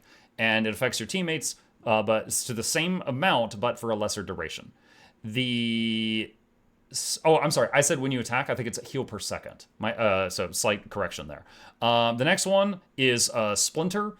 Splinter Weapon, which is from, a lot of these are from Guild Wars 1. Splinter Weapon is your next attack has an AoE component attached to it, and you use that, and then it also buffs targets around you. That includes minions. So if you use summon minions, like the Bone Horrors, and then you use Splinter Weapons, it affects them, and then they attack, and it does the Splinter Shotgun thing as well. So there might be some good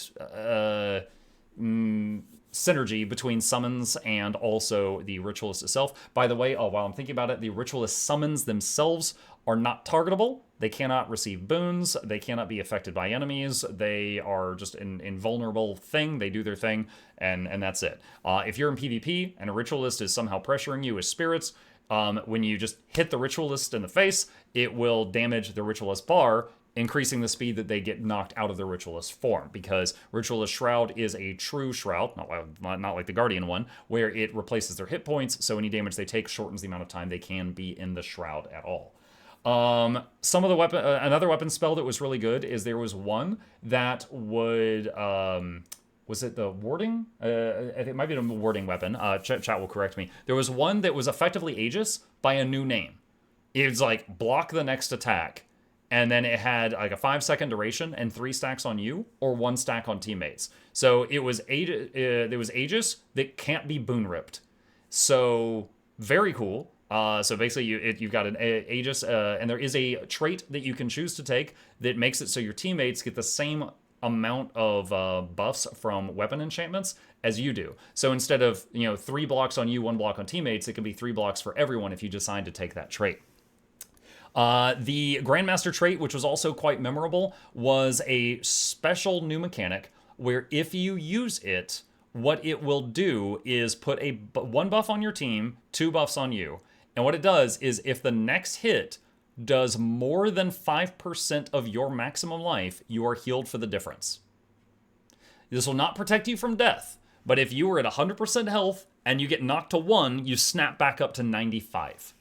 So very good for when you're fighting the Veil Guardians, then they do the greens, and that huge explosion of damage hits. Now, again, this won't prevent downstate. So if you get knocked into downstate, the secondary heal doesn't hit you. So it's not rebound, but still quite nice. And then also after it is triggered, it does a smack back, and it hits the target that knocked you that low in the first place, and it punishes them for that. And then that hit also is life stealing. Also, going back to the thing that's like Aegis but not Aegis, it's a stun break, then you block hits, and then when the blocks are used up, then you get protection. So there's a few buttons that were like, wow, that's really cool. And they had cooldowns on the long side, but they did a lot, and it was really cool. And I'll have it shown, but at 1 hour, 37 minutes and 10 seconds is when they showed every single Ritualist tooltip back to back. So hopefully the people that didn't have the patience to watch the full thing have a kind of a rundown of what to expect. Again, if you want the nitty-gritty details, just watch the section that you care about. I'll have timestamps, and I think that is it. Looks pretty cool. Honestly, Ritualist looks like a lot of fun. I'm most excited to try that. Antiquarian looks fun, but it also, to me, doesn't look like it belongs in the Guild Wars universe, and that's really just hanging over my head as a lore fan. It's like, I wish I had a different coat of paint. Like, they could literally make every skill do exactly what it does right now, but have it be like a deck of magical tarot cards or something, and it would make more sense. The Scriptmancer, yeah. And then the Paragon looks pretty cool, but it looks like it's a lot of energy management. Like, you're using weapon skills to generate adrenaline to trigger the pips, and then you use the pips for the burst, and then you use the burst for motivation, and then you use the motivation to buff the refrains of the chants. So it's just like you've got this assembly line, and it's just how well will it flow is really going to depend on how good it feels to play. But maybe put that warrior staff weapon, which is so good, to use with like a heal alack Paragon or something like that. Oh, I don't think I ever mentioned it. The the Ritualist had a trait that can provide quickness. I did forget to mention that. And it gives quickness based on when you summon spirits. So like when you enter Shroud and you summon all your spirits, it was 3 seconds of quickness per spirit, 9 seconds total. With concentration, that would be 18 seconds total. So as long as each time you go into Shroud, you do everything you need to do and then get out and then resummon them again before 18 seconds have passed, you got quickness covered. So yeah, there's Quick Ritualist, there's Alack Paragon, and I don't recall if Antiquarian had an essential boon. There's been such a flood of information, but you'll see, Okay, I think that's it. Any questions, problems, thoughts, concerns, or tips and tricks or thoughts you have on Buildcraft? Love to see it. Put it in the comments section down below, and I will fight you there.